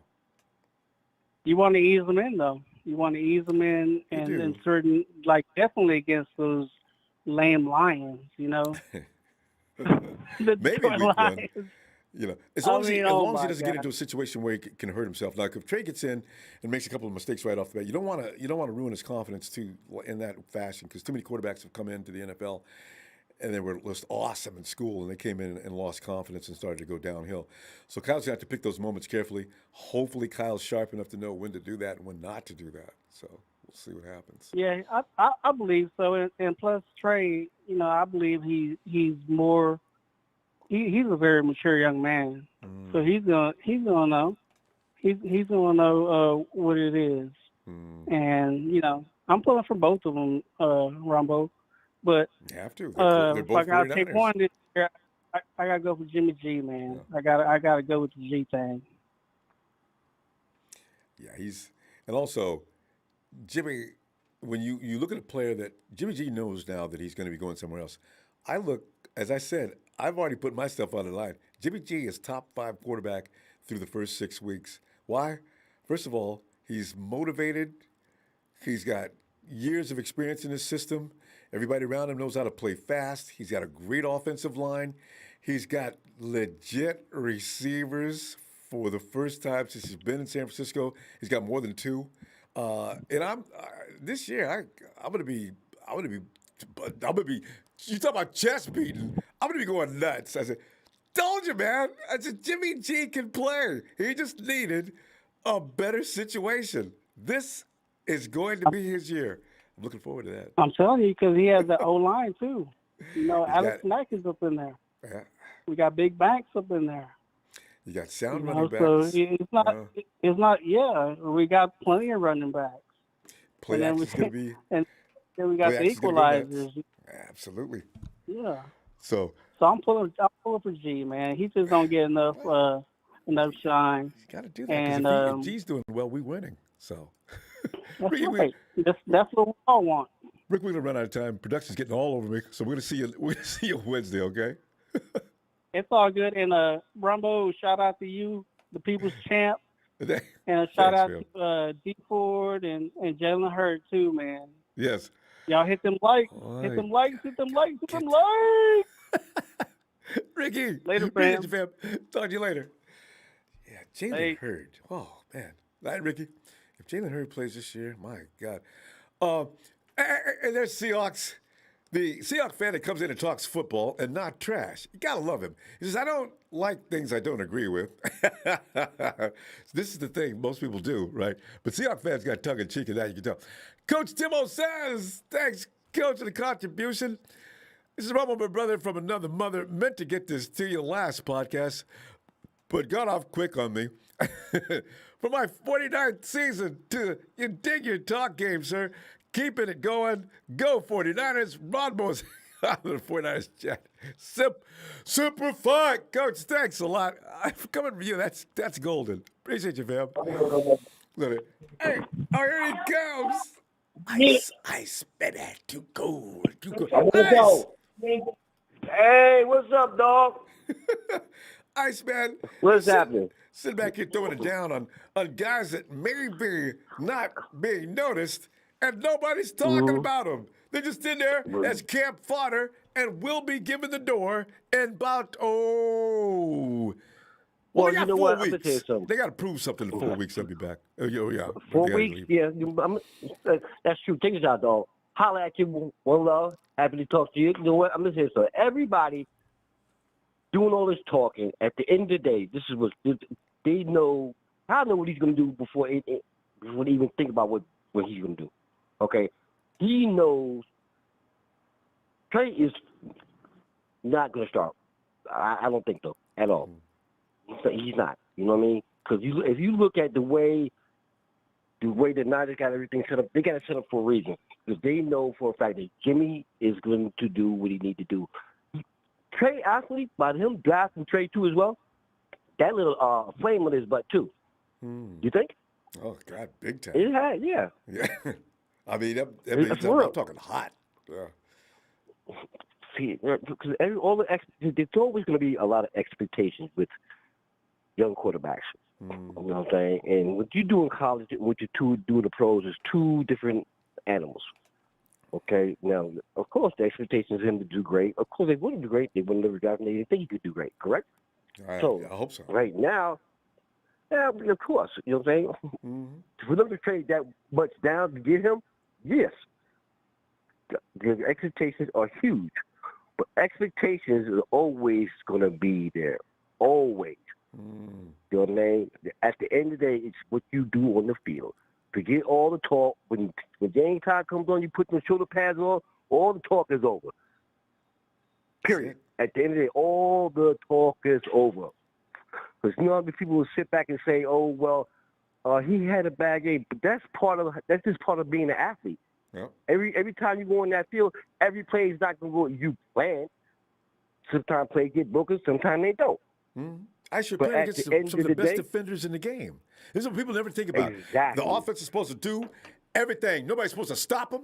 He's playing against the best guys in football on defense. So if they make a mistake now and then, get off him. Some people just don't understand that. You know what? A lot of people see. Right now, we were dealing with. There's a lot. You get the fans. You have the commentators. You have reporters, and we're going to say about maybe say about 40 to 50%, not even half of the people ever even step on the football field alone. Yes. Of course, they're going to have their opinion. I'm going to give you an example. All right. Okay, like Shannon Sharp. Okay, he's on Undisputed with Skip. Now, he's a football player, but they have him talking about basketball a lot. He's right in there pretty good, he's though. A football, He's pretty good. He's pretty good. He does a good job. I'm not taking nothing from him. Yeah. But he's looking at it at the end of the day, he's looking at it as an athlete standpoint because he knows how sports is and what you have to do. But he's a football player. So for him to comment on a lot of things, if you listen to the way he talks, he comments more as I give you like this. He comments the commentator as a football player trying to say something about basketball. You know what I'm saying? So he doesn't really. He comes as a fan, not so much as a commentator. You feel what I'm saying? Really? So when you look at exactly, so you have these people that don't really know what it is to step on a football field, throw those pads on, and get it popping. You do, I do, and other people. So when we look at everybody, who forget what Jimmy did 2-3 years ago, all right? You know what I mean? Because at the end of the day, Like he can it's never, what he's going to do ever now. improve. Whatever you saw him do 2 years ago, that's who he is. He'll never get any better. I Exactly. look for him to make them same You mistakes. think they're Blah, blah, blah, blah, blah. So what are you talking about, dude? Come on, you don't think Dan Marino or any one of those guys make mistakes? Of course they make Absolutely. mistakes. Period. You know what I'm saying? They make mistakes. That's just part of being an athlete, being a quarterback. They And have growing. a huge responsibility. Yeah. Huge. You gotta make those mistakes to learn not to do them. Yeah. Exactly. If 49ers, if the 49ers lose, the first person going to get the blame is the quarterback And then the coach. and the coach. Yep. Every time. No matter how much they've done to try to win a game, okay, they're going to get the backlash. The reporters, the fans, everybody going to look at it's your fault. When that pass in the Super Bowl went over his head, right? So he threw it high. Well, it happened. You don't think that he's not the only one that happened? And like you're pointing out, I just want to piggyback on that. People don't understand. There's 11 damn guys on one side of the field. The spotlight one is pure stupid. So I would sit back and listen to that, but I said, you know what? That game, their game was lost. All 4 quarters, there was things that went on to lose that game. It didn't come down to one play. That's why when coaches say it wasn't about one play, it wasn't. Because you can also blame Richard Sherman. You could blame part of the things on the defense. Thank you. But You could even blame Salah. Yes. Because think about it. To me, I don't think Jimmy lost that game. Honestly, I really, really don't. I believe that what happened. Let me get a little loud because that got me. He just hit a spot right there. That made me think of if Salah would have kept putting pressure on him instead of getting in that zone. You feel what I'm saying? And just playing safe because you have a lead. You know what I'm saying? This is Super Bowl. You can't play safe. He put that pressure on Jimmy G to have to make a play. It should have never came to that because the defense had him shut down the whole first half. So how you gonna come back the second half, right? Right or wrong, dog? How you gonna come back the second half and get comfortable? This is the thing. You keep the Mice, we got to go the right of time. This is such a good subject because a lot of people don't understand. You pick the guy you don't like and you blame him for the whole thing. This is just such an idiotic thing, but it can't be helped. People are going to do it. But we got to go, fam. I love this great conversation. We didn't spend a whole show on this one, but yeah, we do. Because you know what? At the end of the day, everybody just let Jimmy do his thing. All right, they wouldn't keep him if they didn't want him. If they didn't want him, they'd have been traded once they got Trey Lance. True. That's the bottom line. That's it. Just like my man Stone Cold Steve Austin said. All right, that's the bottom line. Because if they didn't want him, they would have traded him, right or wrong. All right. Exactly. They would have traded him once they got Lance and got somebody else. True. Period.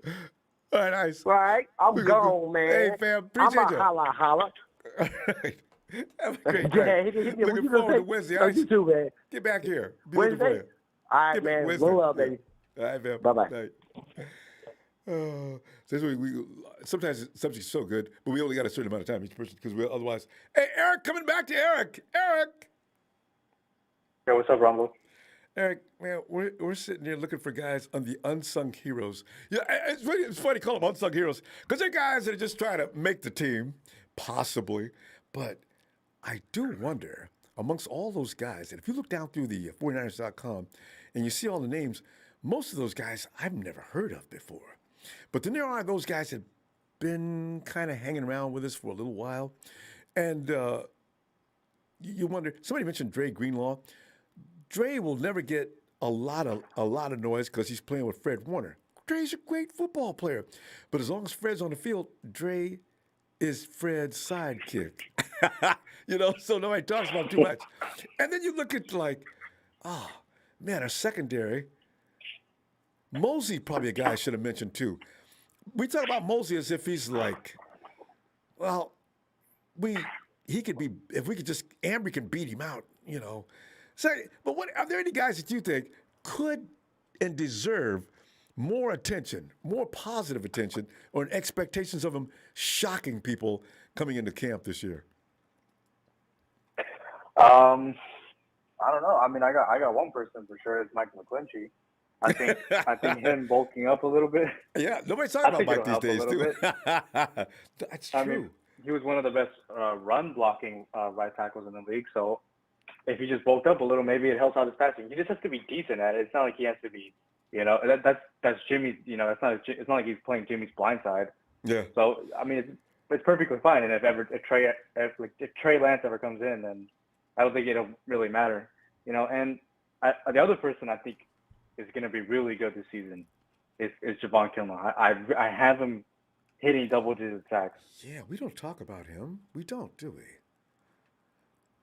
You know he's on the front line at the start, but that's where it ends. The conversation doesn't go beyond that. Good point. Yeah, and I feel like I don't know what it is. It's just it feels like he was improving every game last year, and then it just feels like the defense, I guess, has to be better around him, and I think it'll push him over the top. You know, putting him next to Bosa, I think is really going to help. Oh God, yes. I mean, you know, now you have to give some attention to the maniac going on next to him, whereas before, you know, you could just send the guy one-on-one, he'll be fine. But in this case, oh God, this could be that they can help each other out. True. Mhm. And I was listening to Dion, and he was saying that he said something that was like Josh Rosen isn't gonna go over Trey Lance, and that's completely true. Yeah. And honestly, what he said was also true, that Trey Lance is, once he comes in, he's never going to come out, and that is true, which is exactly why Jimmy should start right now. If you put in Trey Lance right now and he struggles, and you're not going to take him out, it could ruin his confidence. And something like that, ruining a rookie's confidence, especially with the team he has around him. Now you had a Super Bowl team around you, and you couldn't perform, and you still struggled. It's gonna stick around him, and that's scary. That's really true. Scary for Trey Lance, that's the last thing you want to put on a rookie quarterback. All that pressure of knowing you had a Super Bowl team around you and you still struggled. You still failed. And you know the thing is, exactly. It's not a good thing. Okay. And then the thing is, Trey is in a position now where it's not necessary to force it anyway. So people insisting upon him starting really should see him in preseason, and then we can make a call from there at least. But we've not seen him take an NFL snap one. And as I mentioned earlier, you know, it's the hatred for Jimmy that gives people a feeling that they just want him out of here. Just get out, Jimmy. I don't care who's coming in. Just you go. Get Trey in, get Josh, get anybody. You just go, you know. So with that in mind, you got to be careful though, because you got to watch what you wish for. Because if Trey does come in this team with the pressure he's already under, and I worry about that sometimes because you were picked number 3, a lot of expectations are made from you. You saw Mitchell Trubisky crash and burn. You to some degree, you've seen Carson Wentz, Jared Goff. These guys were 1-2. Baker Mayfield looks like, I don't know what he looks like now, but you got to be careful with the minds of these guys, especially at that age, coming in the NFL, and they come in, God, I got to get this done, man, because if I fail, man. Now he's under pressure on his own. So if anything goes wrong, he's got guys, pros, that he never saw at North Dakota State coming at him. That can mess with him. So you got to give him a chance. Segue in, come on in slowly, get used to it. Work with our defense, because our defense is going to be one of the craziest in the world. Eric, dude's going to get trained on a daily basis from our defense. So, you know, when he comes in, you'll know he's getting ready. Yeah, and on top of that, a rookie quarterback has never won the Super Bowl. So, I don't think the trend is all going to stop. Is going to stop at us. It's very unlikely it's going to stop at us. I mean, he has to be even if he gets to the Super Bowl, he has to beat someone like Tom Brady, Russell Wilson, Aaron Rodgers, Mahomes, you know, Matt Stafford, and then when he gets there, he has to go into Mahomes, Josh Allen, maybe. So it's extremely unlikely we win the Super Bowl with the rookie quarterback starting. That's why I'd rather have a Super Bowl quarterback starting right now. Jimmy's been there. Jimmy has the experience now. It's not like all of a sudden Jimmy just doesn't know what he's doing out there. Jimmy knows the playbook. He has more experience than Trey. That's why I want him starting. And I think even if Trey somehow won the starting job, you have to trade Jimmy before the deadline. There's no point in keeping a $27 million quarterback on the bench. That's ridiculous. And the constant controversy, because the media's going to go nuts. That would just be a ridiculous situation to have to go put the 49ers. It's too much of a distraction, too. You don't need that. Yeah, the last thing you want is to bench Jimmy for Trey, and then all of a sudden bench Trey for Jimmy again. That's just going to ruin Trey again. That'd be so dumb. We've seen quarterbacks do that. Yeah. And Kyle can't afford that this year. Kyle's got to win this year. It's quiet as it's being kept. Kyle cannot have a losing season. Can't. That means out of 5 years. That's not going to work. So, yeah. For me, I think the best thing to do is to start Jimmy for the beginning of the season, and if Kyle feels Trey is ready enough to start, trade Jimmy to someone like Washington, who's going to need a quarterback, I think, at that point. Because obviously Washington is a playoff team in that division, and they're in need of a quarterback, an experienced quarterback too in the playoffs. So it would be smart to send him to Washington. If they want to pick up, it's expiring it has another year on the contract too. Jimmy's going to be a little tough to trade. If the 49ers are winning with Jimmy though, Kyle won't pull a plug on that. Like I said, he's got to win this year. So we'll see what happens with that. Could be interesting. We're gonna run out of time though. Hey, Eric, let's see you Wednesday. Let's talk some more. Be looking for you. All right. All right, Ronbo. All right, fam. I'll see you later. All right, looking forward. Night, Eric. And what do we got here? All right, as John said, the damn truth is, if the team wins, the quarterback gets all the credit, and when the team loses, even if the quarterback plays perfect, the quarterback is still blamed. And that's fair, I guess. You know, you get all the glory if you win, and you get all the pain if you lose. No matter who else is involved, it's the quarterback. And then, as Kyle said, and then it's the coach next. Hey, Robert. Ronbo, what's going on? Robert, man, we're sitting here pulling up names to give some at least some praise to as them having the potential, because nobody's talking about. Some of the names you mentioned were interesting tonight because we've said something about Dre Greenlaw. Dre does not get a lot of conversation because he's playing next to Fred Warner, who's getting all the conversation. And then you look at Javon Kinlaw, who first-round draft pick last year, and he's going to be playing next to Nick. So you can only give Javon so much love, right?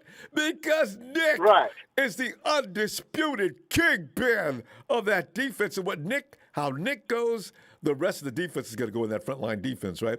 And then you look at Jason Verrett, and so you don't give too many others. You say, oh, God, keep your fingers crossed.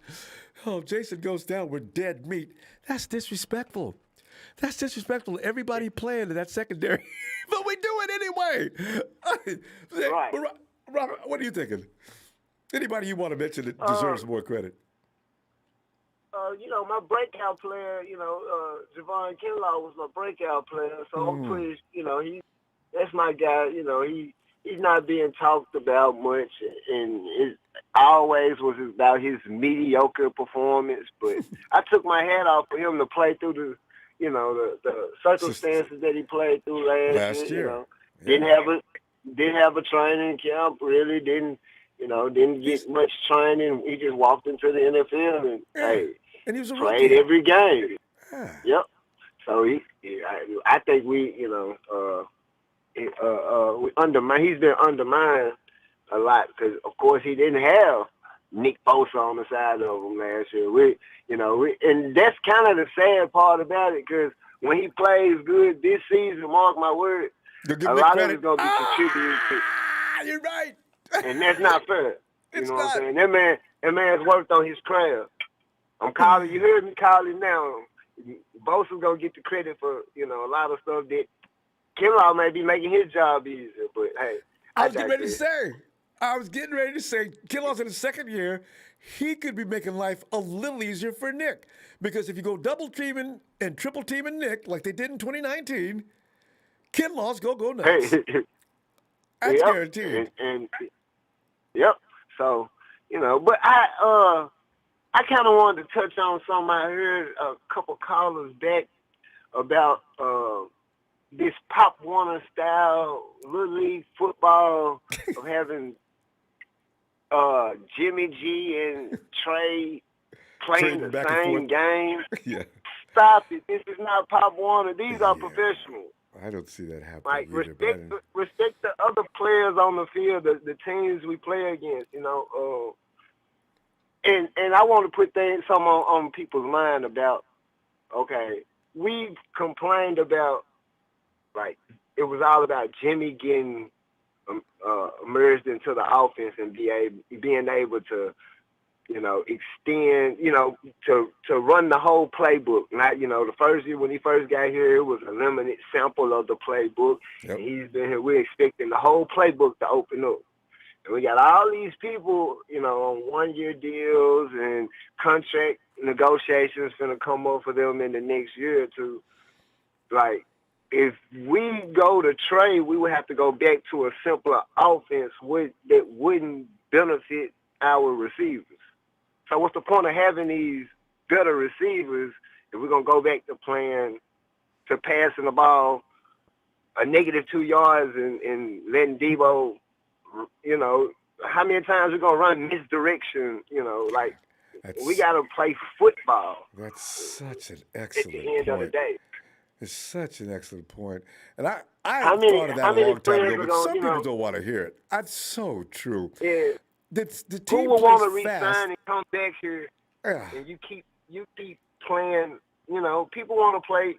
That's why they're here. They play big boy football, the opportunity to win a championship. And, like someone else said, Trey's going to have his growing pains. We got to ask ourselves, or not even us, as fans, when do we want to go through growing pains? Do we want to go through growing pains at the second half? Because he's going to go through growing pains. Do we want to wait the half of this Super Bowl, quest for 6 is on in the second half of the season for him to go through growing pains and cost us a couple of games, which may in turn cost us a position in the playoffs? Not saying we won't make the playoffs, but, hey, may take us from being the number 1 to the number 3 seed, or some of that nature. Like, if Trey's going to play, it's going to be from the beginning. Mm-hmm. But I find that to be hard for him to do so when you have all these other, scenarios that's going on with and you players. And all those one-year players. You got Trent Williams didn't sign up for that. These guys, they're here to win the championship now. Kayla Williams came back here because they want to go back to Super Bowl. There's no guarantee the rookie's going to be able to cook up and catch up. And you just mentioned a key thing that I don't say because people could get all crazy. That means now the offense has got to slow down for Trey to catch up. That's suicide. They're efficient. Yeah, so it's. Although it's going to have to be demonstrated. And I didn't say anything just because it's going to have to be demonstrated. You'll see Trey out on the field. Right. You'll see the difference between the two quarterbacks. And you'll realize, okay, maybe he needs to be brought along so he can be brought up to speed. He's not going to come out there and immediately come in flying with a cape on his back with a big S. It's not going to happen. He's not Superman. And like the other caller, he was talking about the, safeties coming downhill. That's not because of Jimmy G. That's because of Cal Shanahan. Because of the play caller. Yes.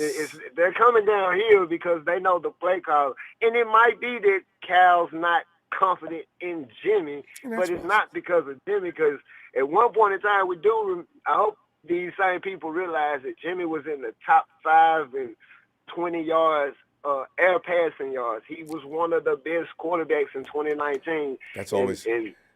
20 yards of the ball being in the air. I'm not talking about catching the ball and going for 20 yards. I know. Everybody wants to argue about that too. But, those are things that are discounted because we're going to focus mostly on every mistake. But anything good, get him out of here. Nah. But it'll be corrected soon. Hey, I'm a trade guy. Yeah. I'm but you just tell the truth. But I know that Jimmy's the best chance, the best for us to win this year, and I bleed red and gold, not Trey or Jimmy. It don't There you like go. I'm a Good cheer for who's ever in the backfield. Ronbo, Robert, I they wish- put you in the backfield. Oh, God, I'm ready. I'm cheering for you. Robert, thanks, man. Man, Robert, we got to go, though, man. Good stuff. Excellent. And perfect on point, too. We got to go, though, fam. Robert, don't be a stranger, man. I'll be back here Wednesday looking for you. You know you'll see me Wednesday. All right. I'm working nights, so All right. you'll see me. All right, fam. Let's Have go, a great red night. and gold. You. All right, Robert. See, those are things I don't say because, people get all mad. I say, man, just tell the truth. Who we got here? Well,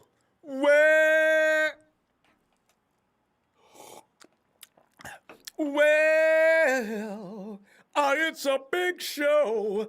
It's a big show on the night show. Get on in here, man. By the way, I heard my name called earlier. And what were from they a alluding to? Gentleman's name. I forgot what the subject was. Was it about Josh Rosen? What was that? Your name did come up earlier. It was about Josh Rosen, but it was also about Mac Jones. He pretty much said that every analyst thought we were getting And Mac your name got Jones, thrown into that sentence. and I including remember myself.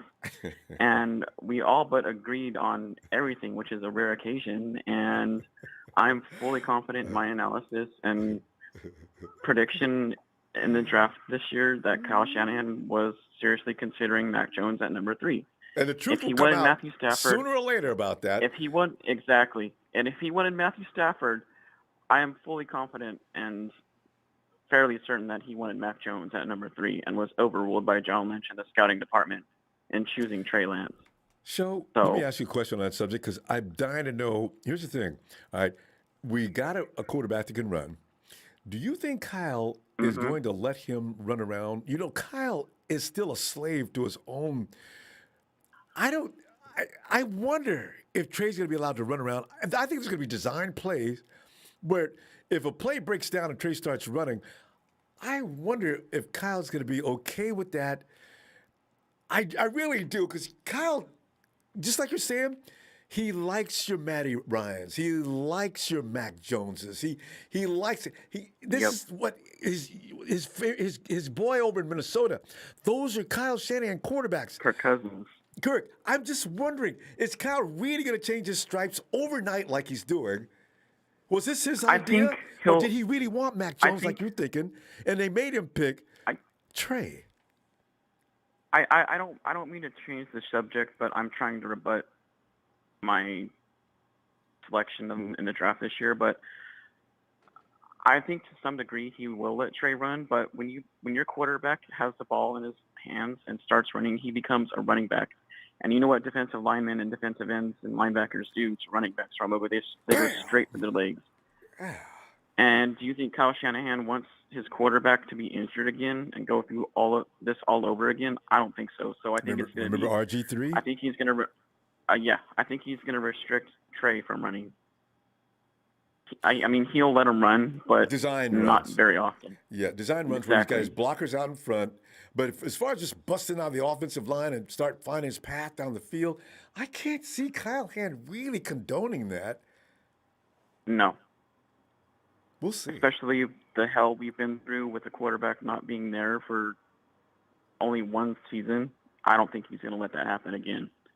So now that takes away from Trey's but game, anyway, though. So that's I'm wondering. Yeah, it how really are you does. going to handle this? It really does. But anyways, back to tonight's subject of the evening. The couple of players that nobody's really talking about is Jawan Jennings and Wayne Goldman. Yeah, I mentioned them too. Nobody's talking about them, but I wonder. But Wayne Goldman is a really good pickup for us, I believe, and a really decent running back. He backed up Saquon Barkley in the Giants last year and put up nearly almost 700 yards with the Giants on a really crappy team, and an offensive line was horrible. Yeah. So that gives you some hope there with our running back depth. As far as that goes, Wayne Goldman is going to be a decent signing for us, I think, and will play will share snaps with Sermon and Mostert, and also Elijah Mitchell, which also nobody is really talking about. Elijah Mitchell is a speedster. He's fast. He's not known for his blocking, but he's known for receiving passes in the backfield and just turning the boosters on, those jets on, going off on defense. First down. Yeah. Because Mostert's going to slow down here probably at some point. And how old is Mitchell? He's like 24, 23, maybe 23, I think. Woo! So he's Bring him on. He's pretty fresh. So along with Trey Sermon. So we got yeah. running backs. Oh yeah, we definitely do for sure. But I'm really excited about Wayne Goldman and really intrigued at what Jawan Jennings is going to bring to the table, given that we didn't see him in preseason last year. I was extremely bummed about that because everybody was a big guy. Yeah. Man. We didn't really get to see what he had, he was all about. I mean, we still don't know what Jalen Hurd's going to do. And Jawan Jennings, if he can make this happen, let's go, Jawan. You know, give us that big guy. I think Jawan Jennings will scrape by and barely make the roster, the 53 roster.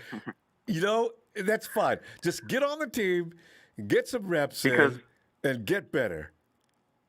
Because we don't know the health status of Jalen Hurd and how much he's going to stay healthy this year. Won't tell us. You know what I mean? Like, yes.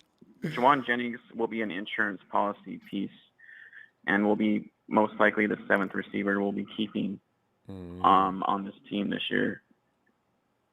So I'm really excited to see what he has. I can't wait for preseason to be here because I really want to see what he does. I know he's been making waves. in OTAs and things like that, but we got to be wary about OTAs and practices like that and things like that because we heard about Dante Pettis a lot, how good he was in practice, and look how it turned out. Come on, Joe, don't pick on Pettis. So we got to go, though. Well, good stuff. Yeah, I know, for sure. You got to give Pettis his props because the guy messed up. I mean, really did. God, if you didn't want to play Dante, then don't enter the draft. Oh, don't let me start on Dante.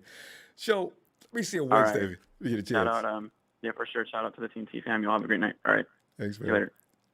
Night, show. And it is. And there she is. Her Daisy. Patrolling down the streets of AZ. ODTNTDs. These.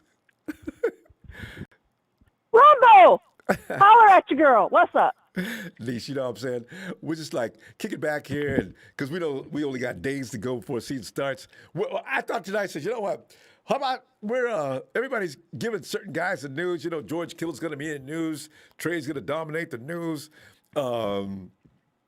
Jimmy's going to get news, but it's all bad news. Fred Warner's going to get all the news, but Dre Greenlaw is probably only going to get, and then he's got Dre Greenlaw, but bro, first team. Fred Warner is the man. And, you know, all these guys got to have supporting cast. I look at Jimmy Ward. Nobody ever talks about Ward. In fact, Ward talks about Ward. If you saw that conversation him and Grant had, I couldn't stop laughing. I love that. Did you see Jimmy sit back giving himself props? Jimmy, how long have you felt this way? Are people not saying enough good things about you that you're going to do this right here? It's hilarious. I loved it.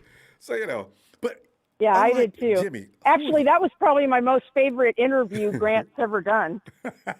In fact, that's one of my favorite of the year so far. That was a great conversation because you got two different personalities. Jimmy's being consoling. He's not being aggressive. Grant, he just casually called Grant an a-hole, and he's one of the best at it. I know, right? I love that. What is this conversation? I'm going to keep in it forever. Oh, God. But Denise, go ahead. You and Daisy. Who you got? Any other than Ward? Anybody else? Honestly, I'm probably really looking forward. I can't really say like unsung heroes, or I need to see some preseason games to see what everybody's going to do. But I'm really looking forward to our running backs. And the reason I say that is because, Daisy, you're killing me. Because Kyle Shanahan never he never drafts running backs. He drafted right? running backs this year. Shock early in the draft, too, not Yes. late. Yeah. So he's got a plan. Like, I have to admit, I was shocked. Like, when they were running backs, I was like, holy shit, he went in a direction I wasn't expecting. Because he always, in fact, takes. Who were you wanting that early in the draft? Because I wanted a speedster. Every team in the NFC West grabbed them a speedster. I did These too. 4-3, 4-5, 4-2. Yep. So we don't have one. Oh, we're picking up who? Who is he? I start whining, I have to admit, I was kind of whining too. I was like, oh man, I was hoping for like a wide receiver one, but and it cracks me up. And I love Kyle Shanahan. Like I'm a, as they say, Denise Granger is a homer when it comes to her coach. Yes, I am. And I will step up and admit it proudly. Yes. That's what right. you do. Good. I am a Kyle Shanahan homer. I ain't going to lie. Because you know what's funny, Ronbo? Every time I ask the question, nobody can answer it. I'm like, okay, for all the people on Twitter who want to fire him, who are we getting? Yes. Who's the next head coach? Every time. Like, you're I all do the so same quick thing. to fire him. I'm like, who's the next head coach if we fire Kyle? Please tell me. I'm dying to know. They can't come up with an answer. Is he perfect? No, he's far fucking from. Oh, sorry. Whoops. Bad language. He's far from perfect. Yeah. But who else? I'm sorry. None of the coaches no coach is perfect. No coach is perfect. Does he do shit that pisses me off? Well, of course he does. But every coach does. But exactly. But I still think he's a good coach, and I think he's going to get better as time goes on. Do I agree with everybody else? Like, do we need to string together some winning seasons? Well, of course we do. Like, he doesn't have a winning record. I get it. And that's why everybody hates him. Because he doesn't have a winning record. I get it. But people I refuse think to Kyle look Shanahan is going to be one of our unsung heroes this year. At some point, things are going to iron out. Denise, if we don't have all these injuries, we are not 1-5. Last year, that was a Super Bowl team. Yeah, and this year's a Super Bowl team. So we should actually be talking 3 out of 5. It should be the case.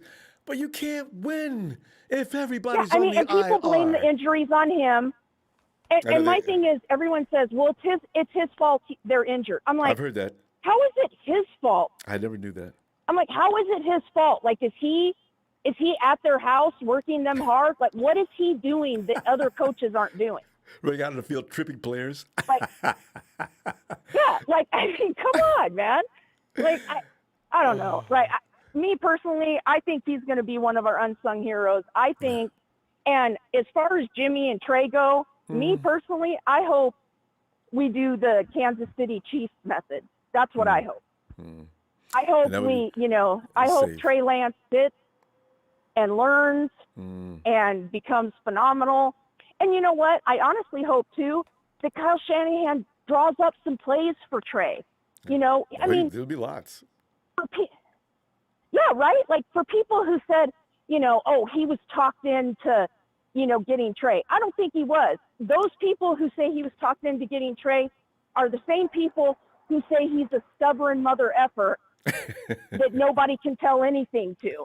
So he's either one or the other. He can either be convinced to take a quarterback he doesn't want, or he's a stubborn SOB that's going to do whatever he wants. He can't be both. That's true. He's one or the other. And that thing about Mac Jones, it's still a question mark because everybody in the league's running around talking that. And I don't know what was going on with his buddy over with Mike Florio. But the thing is, it's Kyle Shanahan's living rent-free in Florio's head. I know. The thing is, it was out of character, and that's why everybody assumed that he's going for Mac Jones. But even then, I said, all you guys blaming Mac Jones on Kyle, I don't know about that. I really didn't. I says, we should wait on this. It looks that way. I'm not saying he didn't like Mac Jones. I'm just saying, like, when John Lynch came out and said that they left Justin Fields' pro day, and Justin Fields hit it out of the park. Yeah. And Kyle Shanahan is sitting on the plane drawing up plays for Trey Lance. I'm like, so what does that tell you? So, Kyle probably had him all in mind to begin with. He just threw by everybody a curve, which was awesome.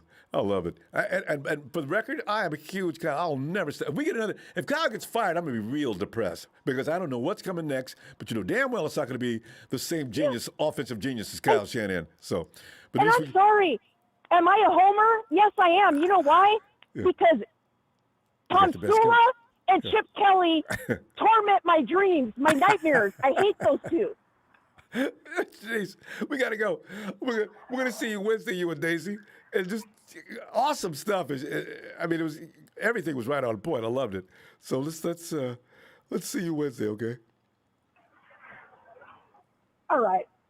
Good night, all. Have a fantastic evening. All of you, even the people who hate me. I love you too. I don't care. Everybody have a great night. Night, Denise. There she goes. Good night. Oh, God. Yeah, Twitter's a rough place, boy. Twitter's, boy, I put my guns down for now. I'm going to put it back up, though. Twitter thinks they ran me off. I just said, you know what, I'm going to go covert for a few weeks. Hey, Tom. What's up? Hey! Tommy, man, I tell you, it's a night to give people credit that you think are going to be good, that aren't getting any love right now. I don't put Jimmy in that case. Jimmy doesn't need love. But you look at Javon Kinlaw, and you look at Dre Greenlaw, and poor Josh Allen, who's not bothering anybody, but he's getting called names. Can you imagine? And then who else is Wayne Goldman Jr.? A show brought him up a minute ago. That was true. Wayne Goldman Jr. doesn't deserve this kind of disrespect. I mean, Trey Sermon looks awesome out there, but Goldman Jr. was on a team last year that sucked. And the offensive line, they sucked a level below that sucking.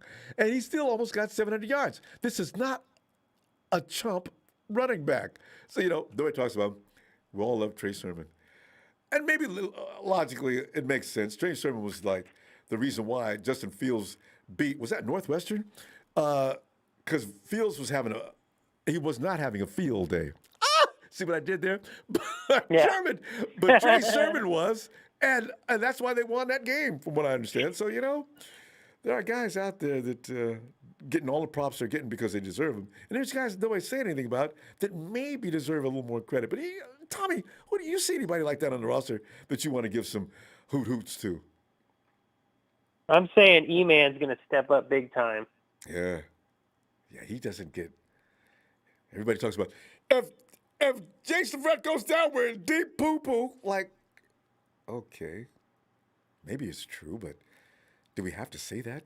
Poor E-Man Mosley.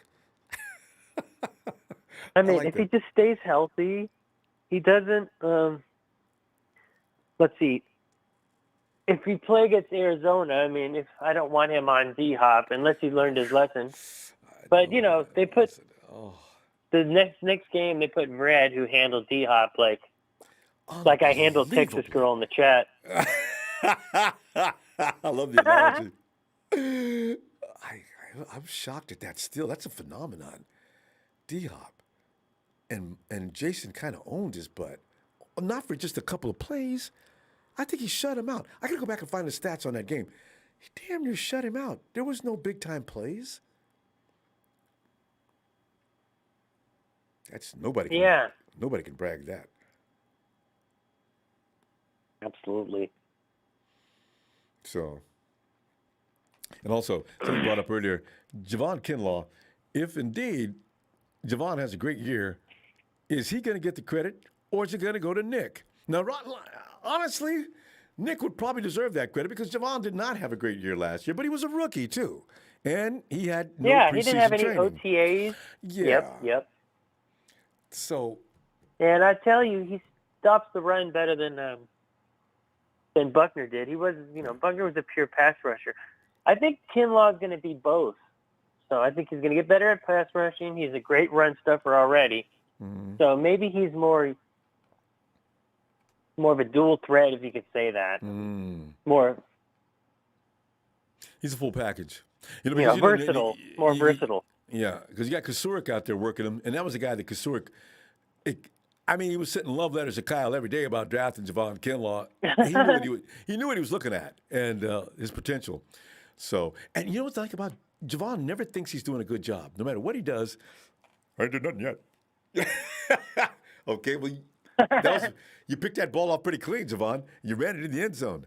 We've not seen an interior lineman do that for. Tommy, can you ever? I don't ever remember an interior lineman doing that. Oh, not that I can remember. Not a touchdown, but you know what? No. I just realized Bosa did it against the Panthers, but he's on the outside. Oh yeah. He didn't make a touchdown either. Yeah, I remember that one.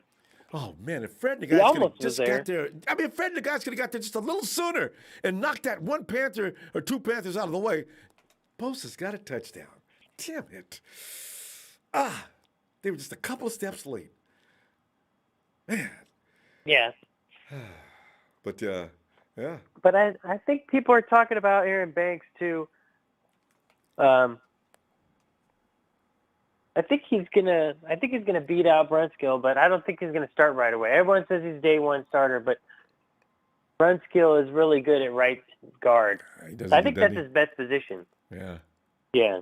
Just don't let him play center. But when it comes to right guard, Tommy, anybody that gives Aaron Donald a hard time for 4 quarters, albeit there were times when they double teamed and used scheme, but there were times it was one-on-one, and Brunskill was holding his own. I don't know if it's a matchup issue or what. I saw him knock him on his ass with one. Didn't he push him over? More than once. And I said, you know, this is a matchup issue. Aaron Donald, he can beat up a lot of guys, but he cannot deal with Brunskill for whatever the reason is. It's plain as day in that tape. Yeah. So. Brunskill's and Grant Cohn seems to think that he's solid enough to be our backup center, because I was talking to Grant and saying, I'm worried about our center depth because he's not the best center. Yeah. I mean, he's a swing tackle. He's very versatile, but I don't want him at center. No. And I know you don't either. Oh, God, no. So that's my concern about depth in the center position. Yeah. But I don't think Alex Mack's going to get injured. I know. But, anything's possible. And usually we have Murphy's Law that sits up in our bleachers and hangs around our locker room all day, every day. So if Murph's going to do it to us again, it's going to be at the center position, because that's the worst thing that could go wrong for us. Oh. Exactly. So we'll find out. But we do need, and they didn't hire Captain Ben Garland. Why? I know. I thought he was solid. Definitely. Not sure, but he did get injured, so maybe that's it. I don't know. And he stayed injured too. Captain didn't come back the rest of the season, but 1 or 2 times. Anyway, everybody got injured last year. Didn't come back. Except the coaches. That's why I always say, everybody puts a spotlight on one guy, and we had the whole team was sitting down in the IR, but the one guy, we got to spotlight him, and we're not excusing him. Everybody else, you can go on home now, but you got to go to jail. This is just ruthless. This is brutal. So we got to have at least 90% of that roster's got to stay healthy this year, or else we got big trouble again. So that's going to happen this year, Tommy. Just know it. Yeah. Because you heard that Jimmy Ward was saying great things about the training staff. No, I heard about the health. Well, that's good to know. Yeah, so maybe it's the players aren't utilizing it, but I don't see why that would be. Yeah, because football is things suddenly happen. I've never understand. Is it possible you can make yourself strong and everything? You need to stay alert out there for one thing. That's number one. Tommy, we're having too much fun again. We got to go. So I'm going to release. The chat was probably delighted that you were over here with me. Tommy's coming back. Yeah, well, Texas girl wanted to block me for months, and now he comes back. You get no respect, boy. Listen, Texas girl, you're still a coward. Your team is trash. You ain't going to the playoffs. Dak's going to get injured again. You overpaid. He's not worth $40 million. I'm sorry. And I with, know, right? With Fat McCarthy, you're not going anywhere. I'm sorry. Yeah. Get Larry too. Hey Tommy, I'm gonna tell you what. I'll see you Wednesday. Yeah. Great work in there, you and All right. Jesus. I'm loving it. All right, Phil. Definitely. Good night. All right, see ya. Here goes Tommy. Oh, hey, give our best to Anna Maria. And are we going here next? Are we going to Daddy Debo? Daddy Debo. I love it. How many yards will Daddy Debo have? And not enough has been said about Daddy either, Daddy Debo. And that's been a contribution. Let's say this is a Debo year. Oh, that ball. Debo gets no less than 800 yards. No less. And if it's going down the last 2 games and he's got that 800 yards, Debo eclipses 1,000 yards in his 3rd year. All right. Ellis.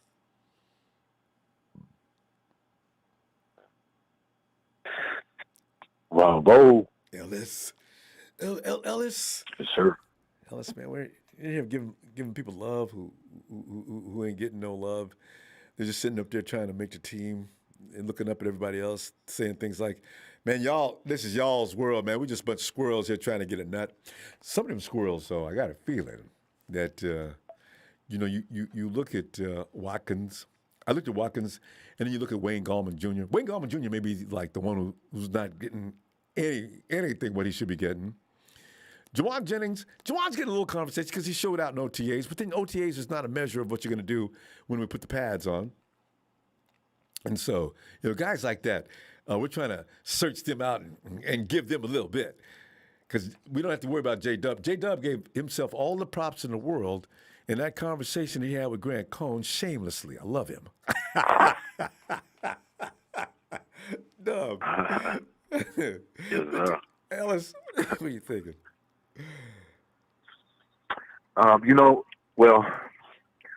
Our family, so I got to say, the topic tonight, my brother, was supposed to be wide receivers. It actually can be because I started off with Jawan Jennings, and Ellis, you want to go that way? You can do that. You jump all over that. No.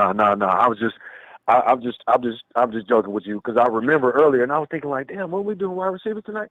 But no, it's all good. It's all good. Say that, you're right. We can say that. Mm. Yeah, no, don't trip. It ain't nothing. For me though, I'm gonna be honest. The one person that I know we probably been a little more iffy about and haven't been speaking on, and that I think needs some love, man, is Emmanuel Mosley. Ah, yeah. I think you were saying Richie Emmanuel James. Mosley. But yeah, Emmanuel Mosley. Yeah, Richie James is good too. Terrible. Yeah, those are 2 perfect candidates right there. Right there. I feel like Emmanuel Mosley's going to come out harder this year, and he made some different mistakes and stuff like that, but he's played really well for us.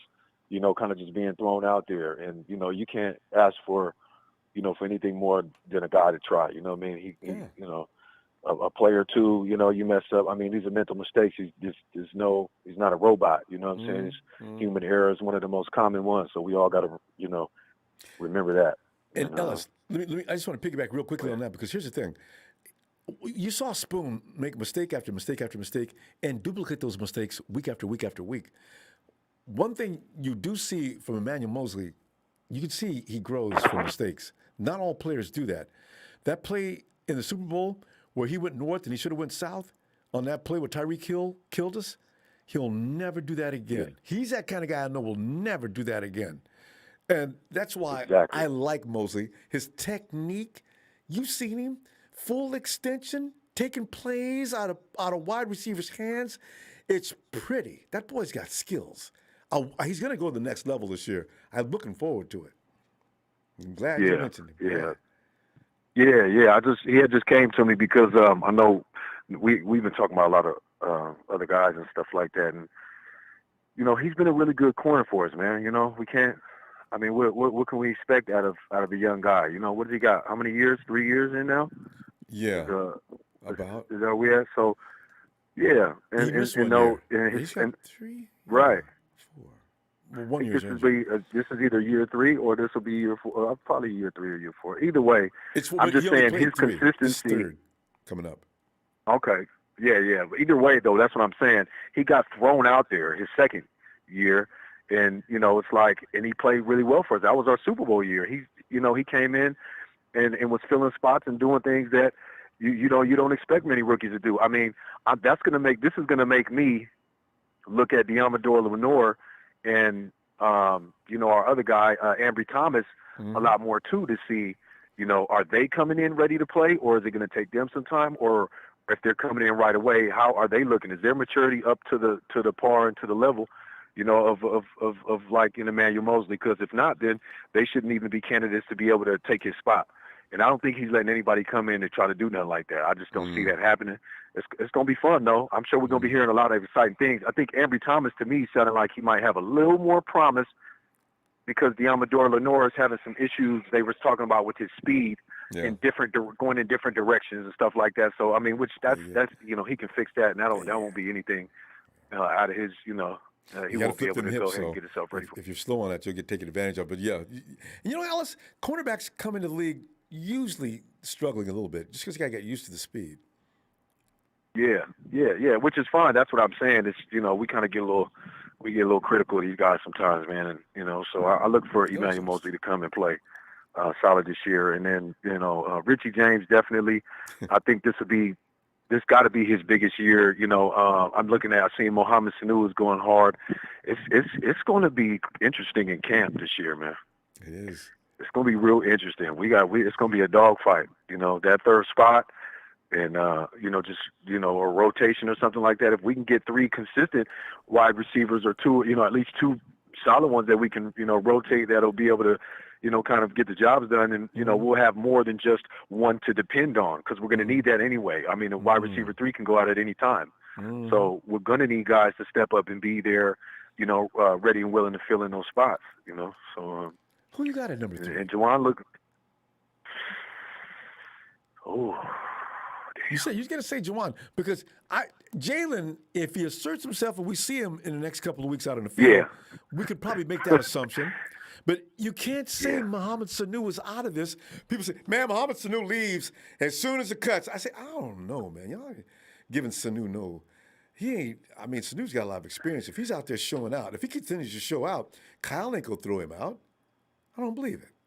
No, he's making his team this year. I don't think and then Kyle last year said he was a little bit, upset or disappointed that he had to let go of Mohamed Sanu. It was that was for a personnel reason because we needed, I think it was a depth piece or something. We needed a different position or whatever. So, Kyle likes Mohamed Sanu, and Mohamed Sanu has a very, his presence is in helping, to nurture the young guys, and that those things are vital. That's our Emmanuel Sanders at this point, and and he's still a great player, man. So hopefully, go ahead. I understand. You know how Ayuk feels about him. So, Mohamed Sanu, for people who think he's going to get cut, I don't know. But I don't know. I wouldn't bet on that. He might not get cut. So I hate to say it, but I see Austin Watkins or River Craycraft not making the team before Jawan Jennings and Mohamed Sanu and stuff like that. But hopefully those guys still make it too. I would like.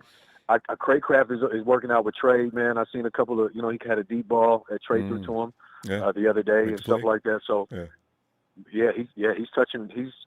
He's working, man. These guys are working, and we don't need no big name receiver. And I think that's why Kyle wasn't really tripping on it. To be honest, I know we were all looking for the receiver. I know you looking for that number 1, but. And like you're saying, not necessarily number 1. I was looking for a speed guy. I want somebody to bust up that top. So when Papa Dragon comes in and says, why they... Oh, no, that was Denise. Right, that was Denise that said she wanted a number 1. No. But Papa Dragon says the reason they stack up the middle of the field because they ain't scared of Jimmy. I said, I need somebody... I know one thing. If Marquise Goodwin was on the team, they wouldn't be stacking up the middle of that field. So, these are things that I just like to argue about that kind of thing. But, else, we got to go, though, fam. Yeah. I'm going to look for you on Wednesday, all right, midweek. Yes, sir, Brother Ronbo. Thank you, as always, for the platform. Thank you, the production. Appreciate you, and, make sure you hit that like and subscribe, man. Shout out to Tommy, man. Shout out to all the Niners out there. all the good guys, man. And make sure I hit that like and subscribe, man. You guys, your other teams, man, like I said, man, you're in a blessed position. You here, man. So, hit that like. You know what I'm saying? Even if you hate. Boy, and they get off on coming in fighting with us. They really do. Sick, boy. Tell you what else. Hey, we're giving them life. Yeah, we're giving them life, Ronbo. You know what I mean? So y'all welcome. Anyway, peace. Have a great night, fam. Night. Yes, sir. Peace, family. Oh, God. And it's Tony. Tony. Ronbo, good evening. How are you? Good evening, Tony. Doing great, man, because we had a few days to go here. It's time to get real. Hey, you notice the Eds just got better in Pittsburgh. And, hey, you know what, though? Are we overrating? I mean, is Melvin, is he still worth signing for a year? If your team is contending, Melvin's worth signing for a year. Who was that? Melvin Ingram. He just signed with the Steelers today. Oh, he did? Yes, wow. He did. Now you got TJ and Melvin because they lost. Who's that guy that they lost? Whitney. No, is that Merciless? Bud Dupree. Bud Dupree. Bud Dupree. Yeah, Bud got another job, and so now they put Melvin on the other side. If Melvin plays anywhere near the Melvin we know and love from years gone by, Bud is not going to make any difference. They're still going to be terrorizing because the one thing the Steelers love to do, they love to play some defense. Oh, man. So, That's true. I wanted to. Yeah, but that's going to make them better. But, and then they got Najee Davenport. I mean, Najee Harris, the kid from Alabama. Yeah. Oh, that makes it made everybody. I wonder how many people got mad about that. I was. Yeah. Yeah, I was, because I was hoping he slipped to the second round so we could take him. I knew he was going to be a late first-round pick. I didn't know, but the Steelers, I didn't know they needed. No, they do. We should have seen that coming. Steelers lost. What's that running back last year that they had that finally got hurt? James Conner. Yeah, he was James good. Conner. But did he finally get hurt so bad he had to quit? No, he signed as a free agent in Arizona. Oh, see. Oh. They signed a lot of free agents in Arizona. I wonder how he looks this year. Now we got to deal with him. I forgot. I didn't even realize that. Hang. Yeah. Arizona and the Patriots. Did anybody outsign people beyond Arizona and New England? I don't think so. I really don't. They signed a lot of free agents. But we'll see if all of them will work. I tell you this, I know that AJ Green signing gonna work. Sorry, Ronbo, but AJ Green's a dog, and AJ Green is healthy. See, last year AJ Green only had 562 yards. And he wasn't feeling good. Yeah, but actually he was healthy, but they were kind of freezing him out of the offense. They were throwing to those young kids a lot. So now that he's gone and got a fresh start, he's going to be Arizona's number 2 with D-Hop and then Christian Kirk number 3. Watch out. I am. I'm a bit scared. Everybody else is talking like, man, ain't nothing to worry about. I'm stop lying. I am definitely concerned with that. It's like a stacked wide receiver room. They don't have to run the ball all day. I got D-Hop over here. I got AJ there. I got Kirk, who's already established himself as a decent wide receiver. They got a couple of speedsters they can also mess with you with.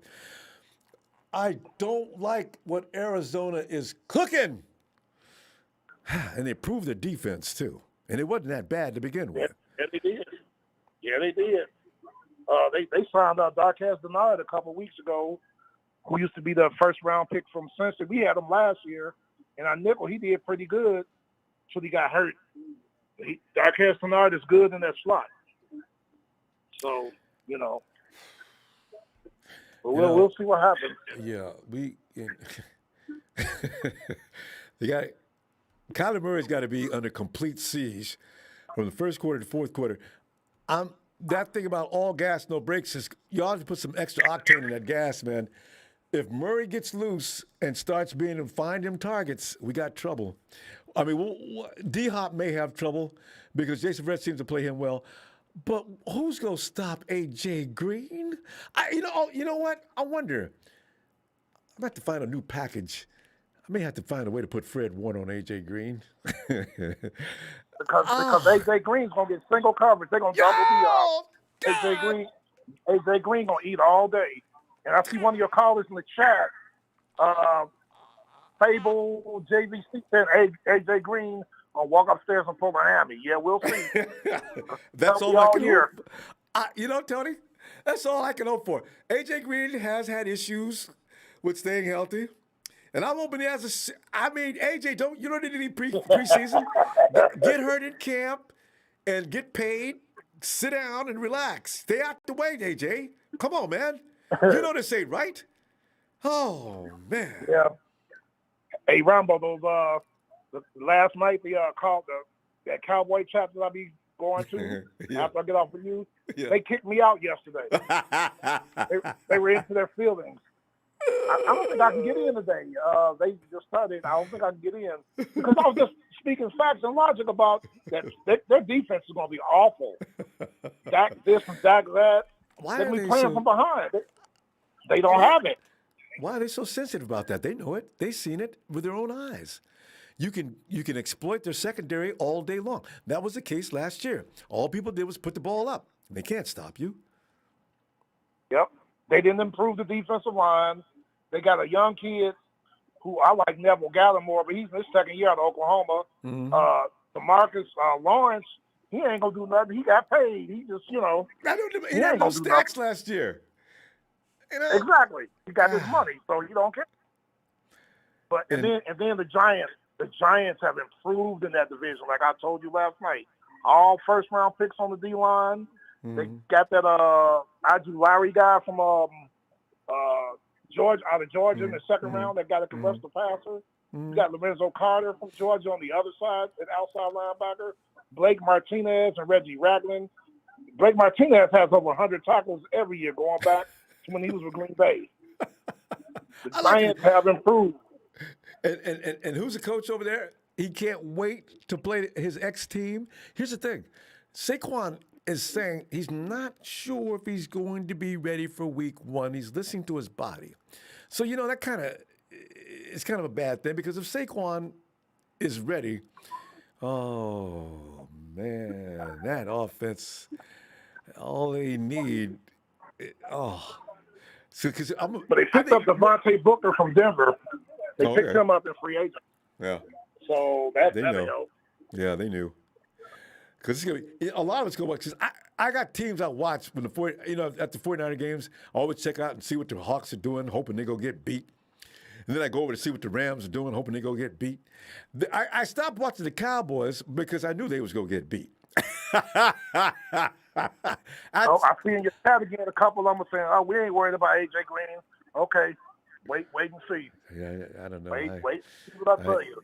We're gonna be getting single to A.J. Green used to being doubled. He ain't gonna be doubled no more. You'll never hear me talking like that, boy. A.J. Green is still A.J. until he hangs up him up, and I'm still concerned if Larry Fitzgerald's not gonna say, you know what?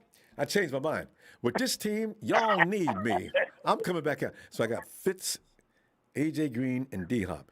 Do you know? And Christian Kirk. And all three of those guys, though, D-Hop and Larry are definitely first ballot Hall of Fame. A.J. Green might be. Well, you know what? He was on his way to be. He made his first 7 years. He made the Pro Bowl every year. Then the injury started the last 3 years. Oh, I just don't like it. So, I'm going to be more nervous for that game than any game we play. I'm not worried. The Rams are not scaring me. The Hawks, we have the same game with them no matter what every year. So, but I'm not used to the Cardinals looking like this. That's obscene what they've done there. Yeah, but those Giants have gotten better. Tampa has gotten some depth, if you want to say. But DN Cameron Jordan has been talking a lot of trash on the airwaves about Kyle Pitts. What are you going to do to Kyle Pitts? And we're not responding. And I'm glad we're not responding. Why does Cameron has nothing to do with what Kyle Pitts, unless he plans. Why would he be talking? He always does that. He talked about Matt Ryan, our offensive tackle, but the offensive line gonna hit them in the mouth. They're the ones that's going down. They had a terrible draft. They're the ones that ain't gonna do anything that ain't. I'm gonna tell you, Carolina has improved too, Ronbo. I'm kind of nervous about them. Their defense looks good. Looks really good. But I want the Cowboys to go 0-16 now after last night. I don't want them to win. Dude, Tony says, man, they're going to throw me out. I'm going to trash talk them like to pieces now. What they talking? You know what? We get people, then if they're that sensitive, I'd like to see some of these people that we have over here, over there. I see how fast they get ejected. Because we got some rude people coming in here. Oh, well, I told them, they said, why don't you go to the Falcons? I'm in 3 Falcons chats. I said, I'm in a 49ers chat, and those people have class. They might not agree with me, but they don't try to trash me like you guys do. Mm-hmm. They have class and dignity, unlike the chat that I'm in now. Oh, that pissed them off. Tony. Yes, sir. You stay in there and keep fighting the good fight. I'm going to go, and I'll tell you what, I'll be looking for you Wednesday. Yes, sir. I'll see you Wednesday. Right, and everybody hit the likes, hit the likes, hit the likes. And when you get a chance, go over and join Tony if he gets reinstated in those Cowboy chat rooms. It's called Cowboys Family.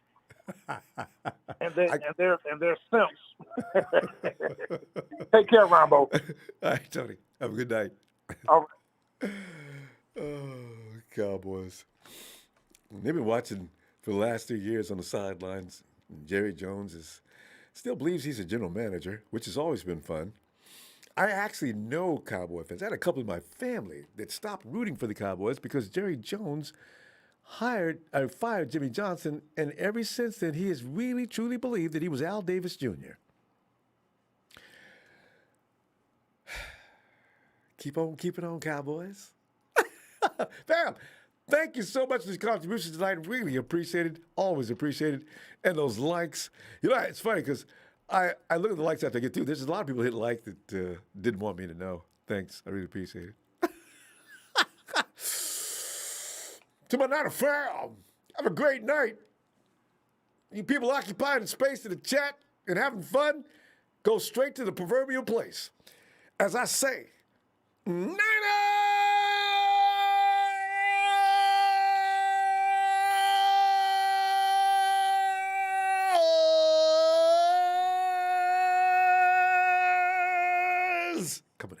Coming for you.